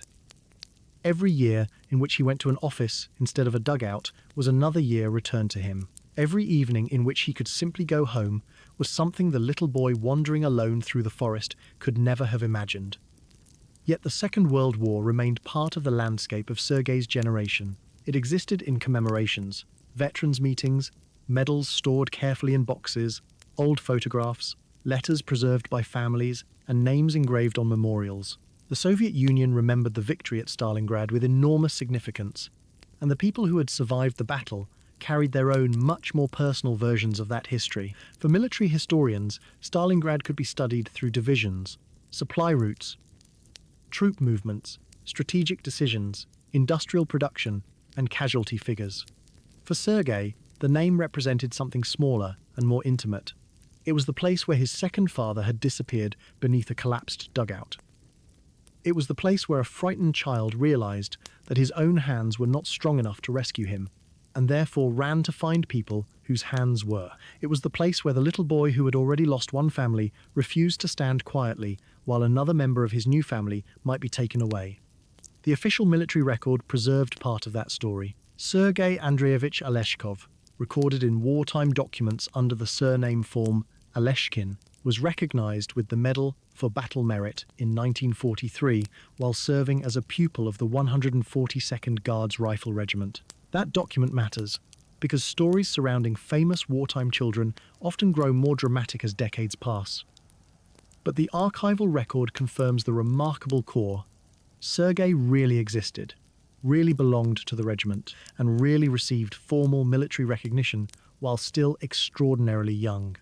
The rest of his life gives that record its meaning. A medal can tell us that someone performed an action considered worthy of recognition. It cannot tell us what happened when the ceremony ended. It cannot tell us what the recipient thought years later. It cannot tell us what memories returned unexpectedly while walking down an ordinary street. It cannot tell us whether the sound of something falling suddenly reminded him of collapsing earth, or whether the sight of another little boy beside his father made him remember Vorobyov. Those private experiences belong to Sergei alone, and where historical evidence becomes silent, we should allow that silence to remain, rather than filling it with invented memories. But there are things we can say with confidence. Sergei survived. He became an adult. He built a civilian life. And the relationship created during the war between a lost child and the people who rescued him did not disappear simply because the front moved onward. Mitrofan Vorobyov remained Sergei's adoptive father, the man whose presence had helped transform a military unit into something resembling a family. Think about how unusual their first meeting had been. Most fathers meet their sons at birth or through deliberate adoption, undertaken far from artillery fire. Vorobyov met Sergei because scouts had discovered an exhausted child in a forest during one of history's largest wars. Their relationship grew while both were surrounded by uncertainty. Neither could know whether the other would survive the following month. Sergei had already learned that adults could disappear. Vorobyov knew that every day at the front carried the possibility that Sergei might once again be left alone. Yet somehow both survived long enough for the relationship to continue beyond the conditions that created it. That may be more remarkable than any medal. War often creates temporary relationships. Soldiers share food, shelter, danger, and trust with people they may never see again after demobilization. Sergei and Vorobyov created something intended to remain. One had lost a family, the other chose to become family. and the regiment surrounding them participated in that transformation. Sergei may legally have become Vorobyov's son, but emotionally, he had hundreds of protectors. Somewhere among the veterans were men who remembered carrying him, feeding him, adjusting his clothes, laughing at his determination to perform another task, or worrying when they could not immediately see where he had gone. As those men grew older, their memories of Sergei remained tied to an otherwise devastating period of their lives. Perhaps this explains why the story of a child among soldiers could become so powerful in later remembrance. Most memories of Stalingrad were filled with destruction. Sergei represented something that survived inside that destruction. The soldiers could remember ruined buildings, freezing conditions, wounded friends, fear, exhaustion, and loss. But they could also remember Seryoza appearing with a newspaper. They could remember the absurd sight of a tiny uniform. They could remember a child's voice in a place dominated by adult commands. They could remember that even during a battle remembered for extraordinary brutality, people still found enough tenderness to care for an orphan. Sergei's story therefore contains a contradiction that should never be simplified. On one hand, there is something deeply moving about soldiers protecting a child. On the other, there is something deeply tragic about a world in which a child needed protection from soldiers in the first place. The image of Sergei in uniform can appear charming for a moment because he is so small, but if we look longer, the charm becomes discomfort. Why was a child wearing that uniform? Why was he anywhere near Stalingrad? Why did a boy, young enough to need adults to prepare his meals, know what bombardment sounded like? Why did he need a military medal? The answer is not that war transformed him into a heroic little adult. The answer is that war destroyed the ordinary structures that should have protected his childhood, and other human beings tried to construct replacements from whatever they had available. A regiment became a household, an officer became a father, soldiers became older brothers and uncles. A dugout became somewhere to sleep. Military mail became a child's daily responsibility. A uniform became clothing, because ordinary clothing was not always available. None of these things should have been necessary. Yet once they became necessary, people tried to make them work. That distinction matters if Sergei's story is to mean anything beyond curiosity. We should not finish it thinking that children belong in wars, because one extraordinary child survived. We should finish it understanding exactly the opposite. Sergei's courage is impressive precisely because no child should ever have needed it. His medal is remarkable precisely because a 6-year-old should never be placed in circumstances where military recognition becomes possible. The soldiers' kindness is moving precisely because they were trying to preserve something the war around them was constantly destroying. And as Sergei grew older, perhaps the greatest evidence of victory was not the decoration he carried from those years, but the increasingly ordinary life surrounding him. Eventually, the child messenger became a man who no longer needed to carry anyone's military letters. The little boy who once watched soldiers disappear toward dangerous positions could travel through a city where people were simply going to work. He could enter buildings without wondering whether artillery might destroy them before morning. He could plan for next year. That ability to plan is something people living through war can easily lose. War compresses time. The next hour matters. The next meal matters. The next bombardment matters. Peace allows the future to expand again. A person can imagine next month, next summer, retirement, old age. Sergei received decades that the boy in the forest could not have imagined. But those decades were not endless. Sergei died in Chelyabinsk in 1990. Still only in his 50s, depending on which disputed birth year is used in later biographical records. His life therefore ended before many of the soldiers who had once treated him as their little companion might have expected when they dreamed of the future they were trying to protect for him. Yet by then, he had already achieved the thing that had once seemed least certain. He had lived far beyond the war. The little boy whom violence had nearly erased anonymously from history had been given an adulthood. And after Sergei's death, the story continued without him. Photographs remained. Documents remained. Veterans' memories remained. Historians and journalists returned to the extraordinary account of the child attached to the 142nd Guards Rifle Regiment. Later generations encountered the image without knowing the name and asked who the boy was. His story inspired cultural retellings, including the Russian film Soldier Boy, released decades later and based on his childhood experience. Each retelling introduced Sergei to people born long after the Soviet Union itself had disappeared, and every retelling faced the same responsibility we face tonight: to distinguish the remarkable historical core from the embellishments that naturally accumulate around famous stories. We do not need to make Sergei more heroic than the evidence allows. We do not need to give him invented speeches. We do not need to create impossible missions or pretend he understood military strategy. The reality is enough. A little boy lost his family. He survived alone until scouts found him. Soldiers took him in. He became attached to their regiment and was adopted by an officer. He carried messages, newspapers, and letters, and performed small duties. He noticed suspicious activity and alerted adults. When the man he called father was trapped beneath a collapsed dugout, Sergei sought help. He received a military medal. Other soldiers repeatedly protected him in return. Eventually, adults recognized that loving him meant sending him away from active war. He went to school. He grew up. He studied law. He worked. He lived. Those final three words may sound less dramatic than everything before them, but perhaps they are the most important. He worked. He lived. War stories often end when the battle ends, because battles provide obvious conclusions. Sergei's story asks us to continue watching afterward. The purpose of saving a child is not to create a legend. It is to give that child the chance to become someone who no longer needs saving. Somewhere in Chelyabinsk, decades after Stalingrad, Sergei could walk through an ordinary day, surrounded by people who might have had no idea what he experienced before. Most children lose their first baby teeth. Someone could pass him on the street without recognizing him. Someone could speak to him about paperwork. Someone could disagree with him about something trivial. Someone could stand beside him in a queue and never realize that the man next to them had once appeared in photographs wearing a medal on a child's uniform. There is something beautiful about that anonymity. The war had made Sergei extraordinary without asking permission. Peace allowed him to become ordinary without asking permission either. Yet somewhere else, perhaps in a drawer belonging to an old veteran, there may have been a photograph of a little boy surrounded by soldiers.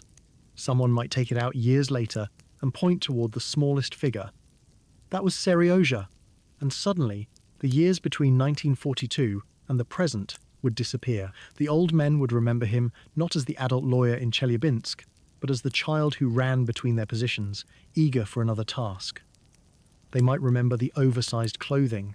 They might remember his seriousness. They might remember how strange it felt to hear a child laugh in a place where so many adults had forgotten how. And perhaps that is where Sergei's place in history truly belongs. Not among stories celebrating children as warriors, but among stories showing what people desperately try to protect when war threatens to destroy everything ordinary. The soldiers protected Sergei because somewhere beneath their uniforms they remembered that childhood mattered. Sergei, simply by being there, reminded them what they were hoping might still exist when the war ended. A kitchen table, a parent waiting at a doorway, children complaining about school, families arguing about insignificant things.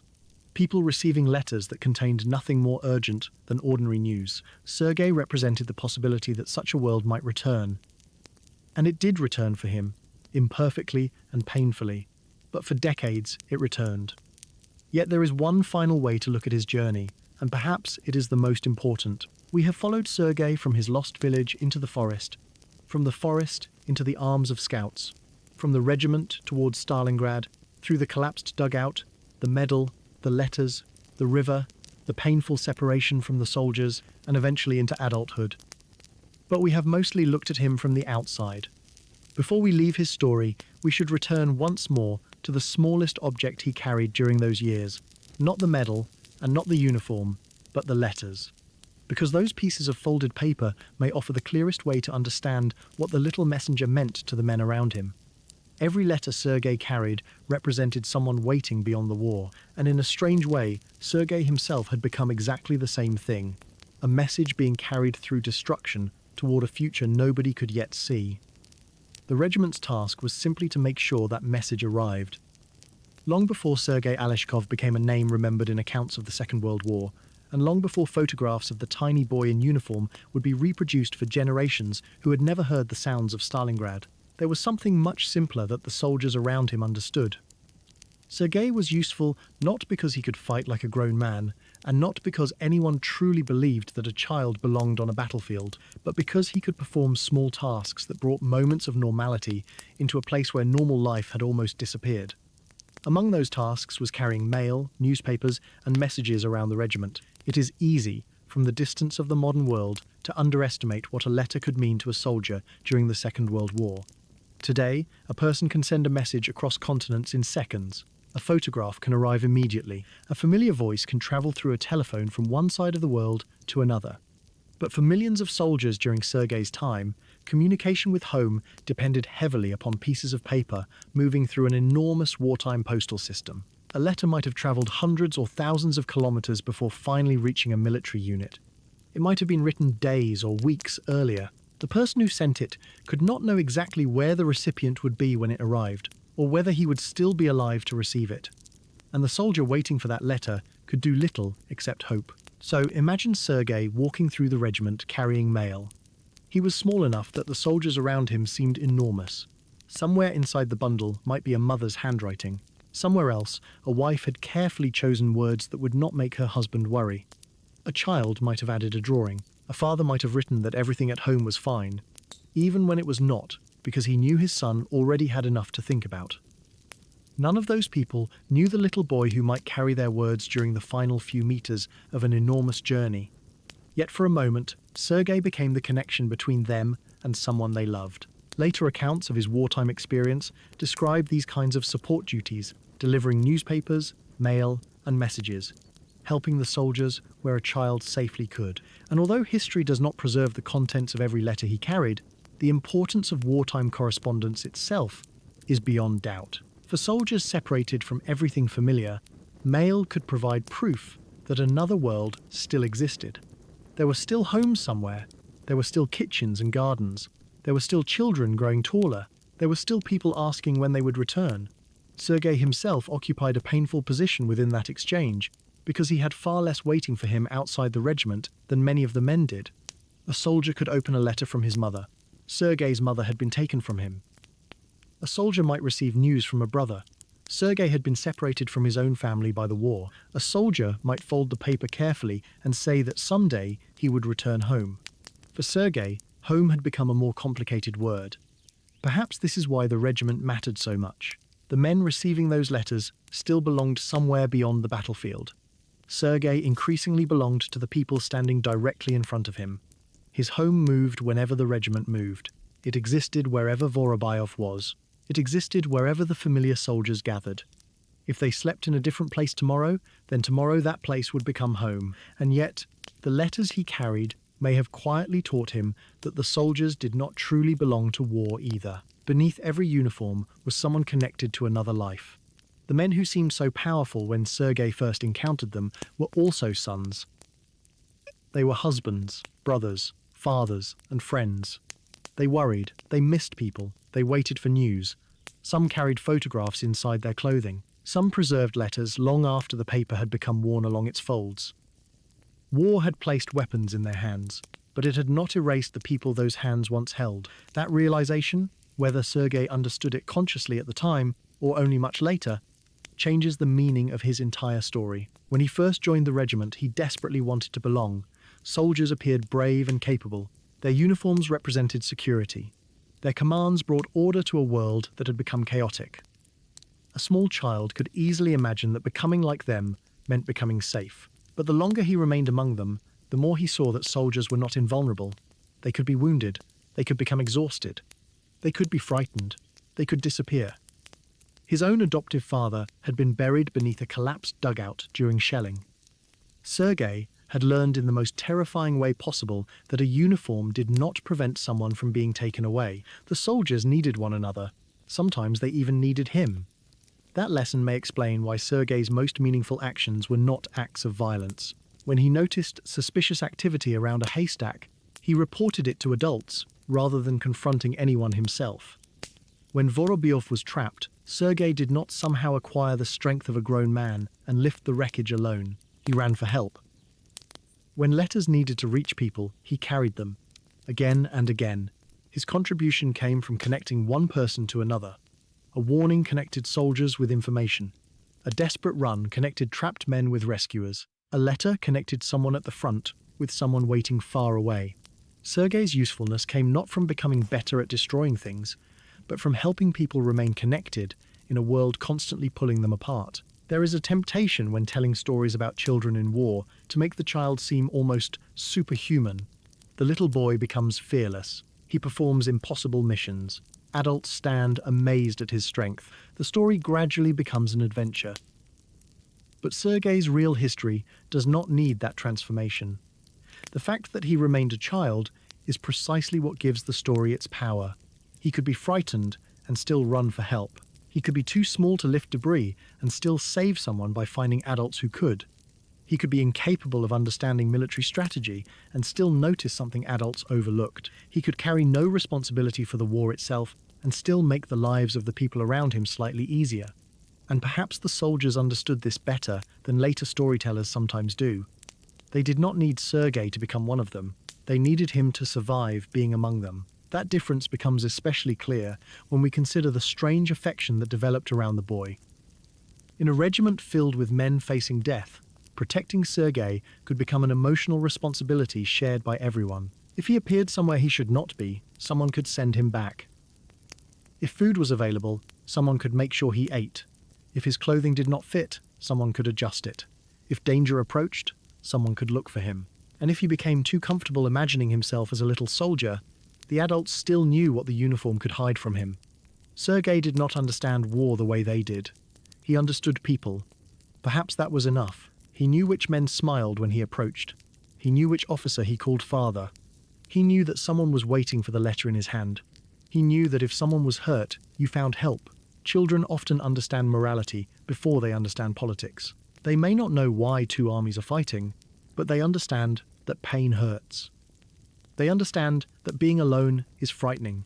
They understand that food should be shared with someone who is hungry. They understand that if a person you love is trapped beneath something heavy, you do not simply walk away.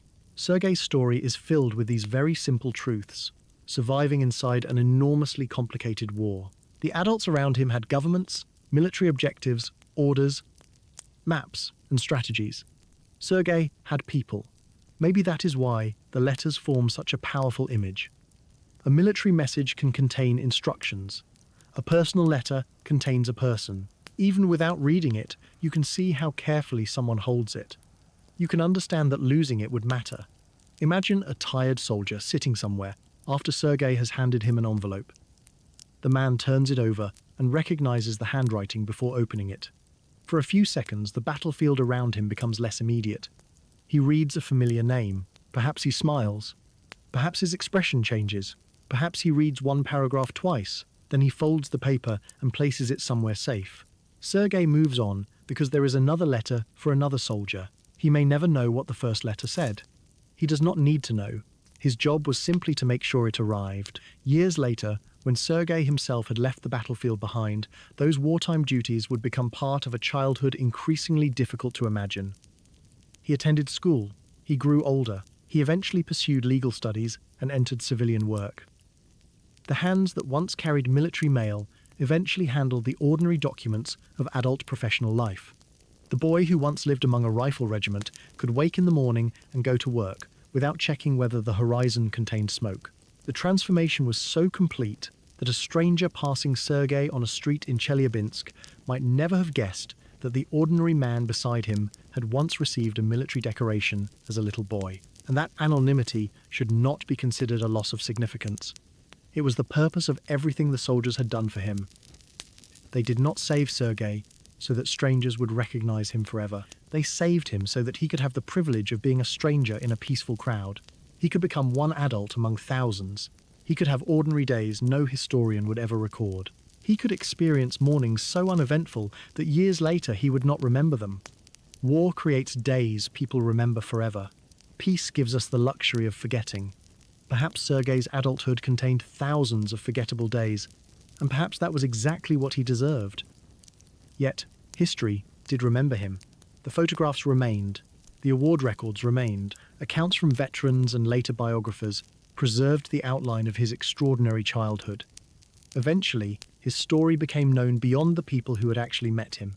The little son of the regiment became part of the wider memory of wartime children, and modern retellings often describe him as one of the youngest participants associated with the Battle of Stalingrad. But the farther a story travels from the people who lived it, the more carefully we must handle it. Some details of Sergei's biography differ between later accounts, including his exact birth year and certain episodes attributed to him. That uncertainty does not weaken the story. It reminds us that real history is often messier than fiction. Fiction can know exactly what everyone said and exactly what everyone felt. History sometimes gives us a military document, a photograph, a date, a name, and a handful of recollections, then asks us to be responsible with everything we do not know. We know enough. We know Sergei was extremely young. We know the regiment took him in. We know Vorobyov became his adoptive father. We know Sergei performed support duties. We know he was formally decorated. We know he survived. And we know that the world eventually gave him something many children caught in that war never received. Decades after the fighting ended, there is another reason to resist turning his story into a simple, heroic adventure. Doing so risks making war itself seem like the stage upon which Sergei became special. But Sergei was valuable before anyone gave him a uniform. He mattered while he was lost in the forest, when he had nothing to offer a military unit. He mattered when he was hungry. He mattered when he was frightened. The scouts did not rescue him because they knew he would later help Vorobyov or notice suspicious observers. They rescued him because there was a child who needed rescuing. Everything Sergei later contributed came after someone first decided that his life possessed value without requiring him to prove it. That is perhaps the deepest lesson hidden beneath all the dramatic details. Sergei spent much of his time with the regiment trying to be useful. Children often do this when they fear losing belonging. If I help, perhaps they will keep me. If I perform another task, perhaps I deserve my place. If I can behave like the adults, perhaps nobody will send me away. We cannot know whether Sergei consciously thought in those terms, and we should not put those thoughts into his mind without evidence. But we do know the soldiers' answer through their actions. He did not need to earn the right to be protected. They had protected him before he had carried a single letter. Vorobyov had not become his father because Sergei earned enough points through useful tasks. Family did not work that way. Sergei's small responsibilities gave him dignity and purpose, but they were not the price of being loved. And eventually, the greatest proof came when the regiment sent him away from the front. If they had valued Sergei only for what he could do for them, they would have kept their messenger. Instead, they chose what was better for him. They accepted the quiet headquarters, the missing little footsteps, the absence of the boy who had made them smile. Because Sergei needed something they could not provide while fighting a war. He needed a childhood. That decision transformed the meaning of every earlier act. The soldiers had never truly been training a 6-year-old to become a warrior. They had been keeping an orphan alive until somewhere safer could receive him. And the fact that Sergei protested or felt attached to them could not change their responsibility. Parents sometimes have to make decisions children dislike because children cannot yet see far enough into the future. Vorobyov could see farther. He could imagine Sergei at 10, 15, 20, 30. He could imagine a life in which the boy no longer slept near artillery. The only way to reach that future was to separate him from the present he had come to love. And so Sergei moved once again, except this time, the movement was different. When he had entered the forest, he had been fleeing loss. When scouts carried him toward the regiment, he had been moving toward rescue without knowing it. When he traveled with the soldiers, he had followed the only family remaining to him. But when he finally moved away from the front, he was traveling toward a future deliberately chosen for him by people who cared whether he had one. He was no longer simply being carried by war. For the first time in years, he was being carried away from it. The letters continued moving without him. Other hands delivered them, other soldiers waited for news. Somewhere a new messenger performed a task Sergei once considered his own. The regiment continued, because armies must continue, regardless of who leaves them. But perhaps for a little while, whenever mail arrived, someone remembered the smallest courier they had ever known. Perhaps someone looked automatically toward the place from which Sergei used to appear before, remembering that he was gone. We cannot document such moments, but we can understand the absence he must have left. The soldiers had given him a place in their daily lives, and then they had deliberately created an empty space by sending him somewhere safer. There is sadness in that image. but it is a hopeful sadness. An empty place at a battlefield can mean many terrible things. Sergei's empty place meant a child had escaped it alive. And so, the war continued without the little boy who once wanted so desperately to be part of it. Perhaps only later would Sergei understand what an extraordinary gift that departure had been. He had once wanted to prove he was brave enough to stay. The soldiers loved him enough to make sure he left. Decades later, photographs would still show the tiny uniform and medal, and people would continue describing Sergei as a remarkable child of war. But if we could choose one image to represent the real victory of his story, perhaps it should not be the famous little soldier at all. Perhaps it should be something history never bothered to photograph. Sergei, years later, dressed like an ordinary man, walking home after an ordinary day, carrying no military message, hearing no artillery, with nowhere dangerous he needed to go. Because the letters he once carried had always represented a world beyond the battlefield. And eventually, after everything he had survived, Sergei was allowed to enter that world himself. There is a photograph from Sergei Aleshkov's childhood that captures almost everything strange and painful about his story without needing a single sentence of explanation. A very small boy stands in military clothing, surrounded by a world created for adults. The uniform tries to make him look like one of the soldiers, but it cannot hide his age. His shoulders are still narrow, his face still unmistakably belongs to a child, and the medal attached to his clothing seems almost impossibly serious beside him. Looking at such an image decades later, knowing what Sergei had already experienced by then, it is easy to see a hero. But perhaps that is not the first thing we should see. Perhaps we should see a child who should never have needed to become heroic at all. Because before Sergei was remembered for courage, before he became the little son of the regiment, before soldiers laughed with him and gave him responsibilities, before he carried letters and newspapers, and before a medal recognized his service, he had been something much simpler. Somebody's little boy. There had once been a mother who knew his habits, brothers who knew his voice, a village whose paths were ordinary because he had walked them many times, and a childhood whose future seemed so natural that nobody would have thought to be grateful for it. Then war arrived and began removing those ordinary things one by one. First, safety disappeared, then members of his family, then home itself. Eventually, Sergei found himself alone beneath trees, surviving from day to day without knowing that somewhere nearby Soviet scouts were moving through the same landscape. Had those soldiers traveled along a slightly different route? Had they arrived a day later? Had Sergei wandered in another direction? His name might never have entered any historical record. He could have become one more anonymous child among the millions whose lives were broken by the Second World War. Instead, the scouts found him. That simple event changed everything. Sergei entered the care of the 142nd Guards Rifle Regiment in September 1942, and the army unit that should never have needed to raise a child gradually became his second family. The historical record confirms the extraordinary core of what followed. Sergei was recorded as a pupil of the regiment, and in April 1943, he was awarded the medal for battle merit.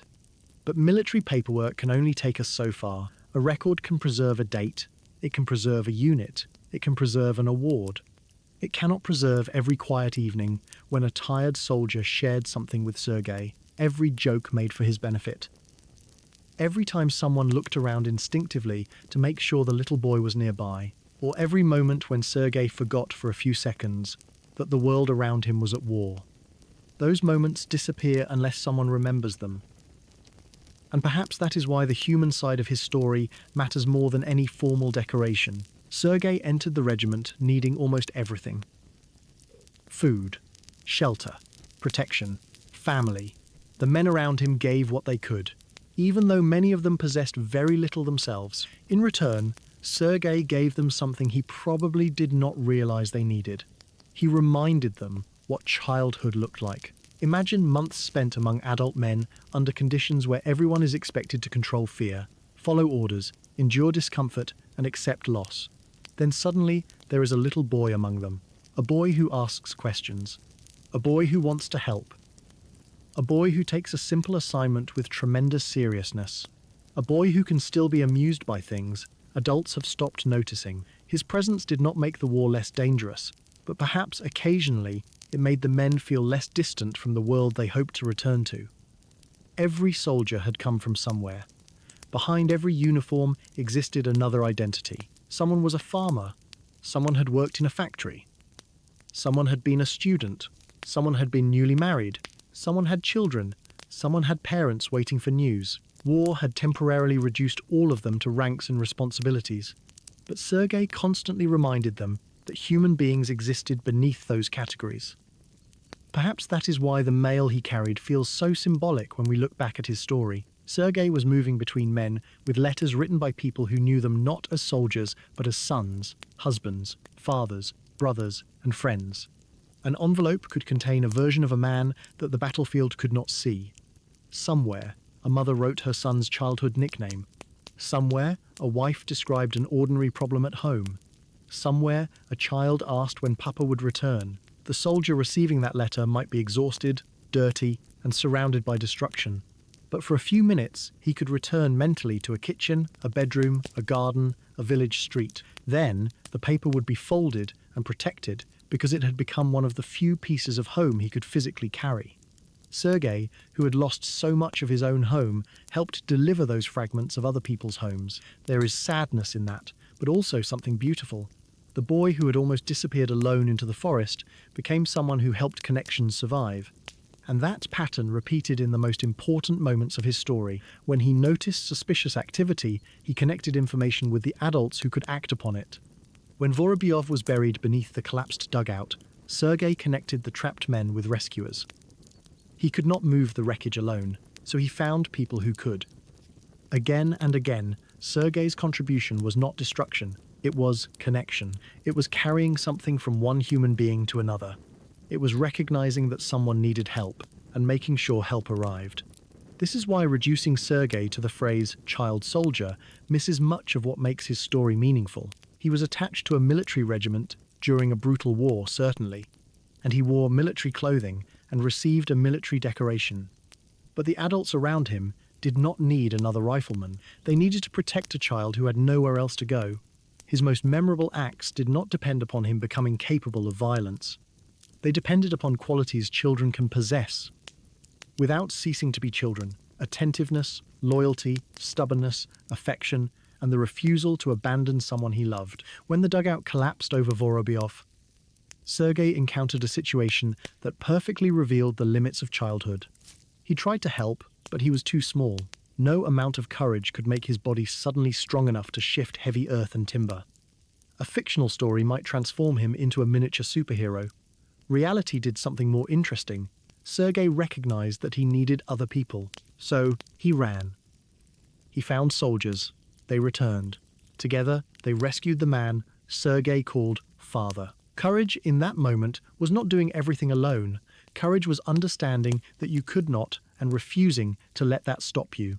Perhaps that lesson extends far beyond war. Human beings survive because we carry one another through situations no individual could manage alone. Sergei survived the forest because scouts found him.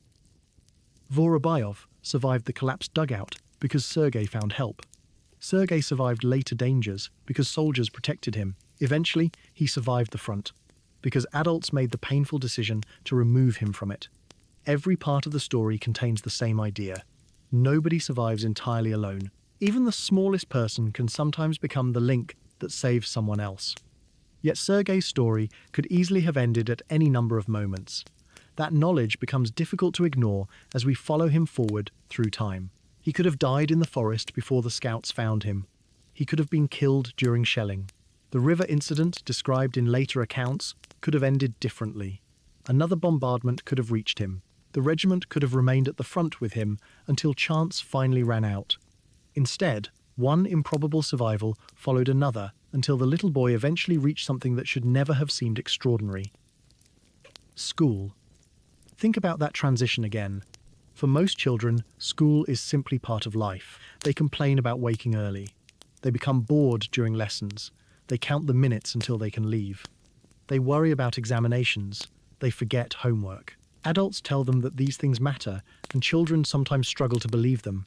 For Sergei, a classroom represented something much larger, whether he appreciated it at the time or not. A classroom meant adults expected him to be alive next year. A lesson meant someone was investing time in a future version of him. Homework meant tomorrow was assumed. An examination scheduled months away meant the world was stable enough to make plans. War had taught Sergei to live inside the immediate moment. Education asked him to imagine a future, and eventually that future arrived. Sergei grew. The uniform became too small. The boy's face changed. His voice deepened. The world stopped treating him primarily as a child who needed protection. He studied law and eventually worked in civilian legal roles in Chelyabinsk. The details are far less dramatic than Stalingrad, but perhaps that is exactly why they deserve attention. Sergei did not survive so that every remaining chapter of his life could entertain strangers. He survived so that most days would not be stories worth telling. He could wake, work, eat, speak with people, return home, sleep, and repeat the process. Nothing exploded. Nobody needed rescuing. Nobody pinned another medal to his chest. Those quiet days were not an anticlimax. They were the reward. Imagine telling the starving child in the forest that one day he would complain about an ordinary workday. Imagine telling the boy, listening to artillery, that one day the loudest irritation might be something happening at an office. Imagine telling the child carrying messages between soldiers that one day he would handle documents whose delivery carried no risk of death. He might not have understood why any of those things were desirable. Adults who have known peace sometimes become frustrated with routine because routine feels empty. People who have known war understand that routine can be a privilege. Sergei received years of routine. He lived until 1990, dying in Chelyabinsk, after decades spent far from the battlefield that had defined his childhood. And when his life ended, the little boy in the photograph remained. That is the version most people would continue meeting. They would see him standing beside soldiers and read the astonishing details: orphaned by war, found in the forest, adopted into a regiment, present during the period of Stalingrad, decorated while still a child. Some would call him the youngest soldier. Some would call him the son of the regiment. Some later retellings would add dramatic details that are difficult to verify, but beneath every label there remained a real human being whose life did not end when the photograph was taken. Sergei had carried his childhood forward for decades, and perhaps that should change how we look at the image. Instead of asking only, how could such a small boy become a soldier? Perhaps we should ask, how did so many adults manage to keep this child alive long enough that he could stop being one? That question places the emphasis where it belongs. Sergei's courage mattered, but so did the compassion surrounding him. Heroism in this story was distributed among many people. It belonged to the scouts, who stopped for an exhausted child. It belonged to soldiers who shared limited resources. It belonged to Vorobyov, who accepted responsibility for someone he had not expected to meet. It belonged to the person who reportedly pulled Sergei from dangerous water. It belonged to whoever helped arrange his education away from the front. And it belonged to Sergei himself whenever he refused to abandon someone else. None of these actions alone ended the war. Together they allowed one little boy to reach adulthood. There is a tendency in history to measure significance through scale. How many troops? How much territory? How many casualties? How many tanks? How many kilometers? But perhaps there is another way to measure history. One child was alive, who might otherwise have died. One child eventually had an adulthood. One person had decades, because strangers decided that his life was worth protecting. On the enormous scale of the Second World War, Sergei's survival barely changes a statistic. On the scale of Sergei's life, it changes everything. And perhaps that is why his story continues to affect people. The Battle of Stalingrad contains numbers so large they can become emotionally impossible to process. Sergei makes the war small enough to understand. A boy is hungry, someone feeds him. A boy is alone, someone stays. A father is trapped, the boy finds help. A child is in danger, adults send him somewhere safer. These are human-sized events. We understand them instinctively. And once we understand one small life, perhaps the enormous tragedy surrounding it becomes slightly easier to comprehend. Sergei was fortunate in ways countless other children were not. That truth should remain beside every hopeful part of his story. For every child found by a regiment, others remained missing. For every family reunited or reconstructed, others ended permanently. For every soldier who returned home to read old letters again, another family kept a final envelope because its writer never returned. Sergei's survival cannot redeem the war. No individual story can. What it can do is show what people are capable of preserving, even when the larger world is destroying almost everything around them. The soldiers could not restore Sergei's mother. They could not return him to the childhood he should have had. They could not erase the things he had seen. But they could refuse to allow destruction to have the final word. They could give him another meal, another night of shelter, another person to call family, another journey away from danger, another year. Eventually, those small extensions accumulated into a lifetime. Perhaps this is the quietest way to understand survival. It rarely arrives as one enormous victory. Sometimes it is simply one more day, repeated until there are thousands of them. Sergei survived one night in the forest and then another. He survived the day scouts found him. He survived his first days with the regiment. He survived Stalingrad. He survived the collapse that nearly took Vorobyov. He survived the dangers that followed. Then, he survived long enough to go to school, long enough to become an adult, long enough to study, work, and grow older. At some point, nobody needed to describe what he was doing as survival anymore. It had simply become living. And that may have been the greatest transformation of all. The boy who once measured time by danger could eventually stop counting. Tomorrow could arrive without being remarkable. Morning could simply be morning. Darkness could simply mean night. A distant sound could simply be a distant sound. A letter could simply contain ordinary news. There was no mission attached to it. No soldier waiting in a dugout. No artillery somewhere beyond the horizon. Just paper traveling from one person to another.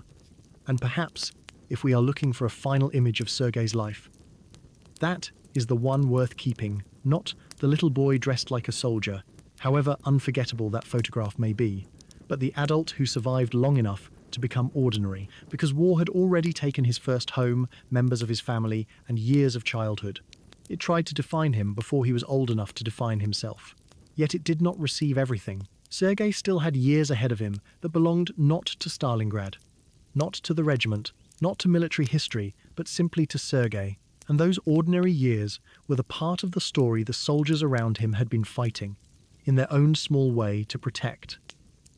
The medal showed that Sergei had once done something courageous during war. His adulthood showed that their courage had achieved something greater. The child came home from it.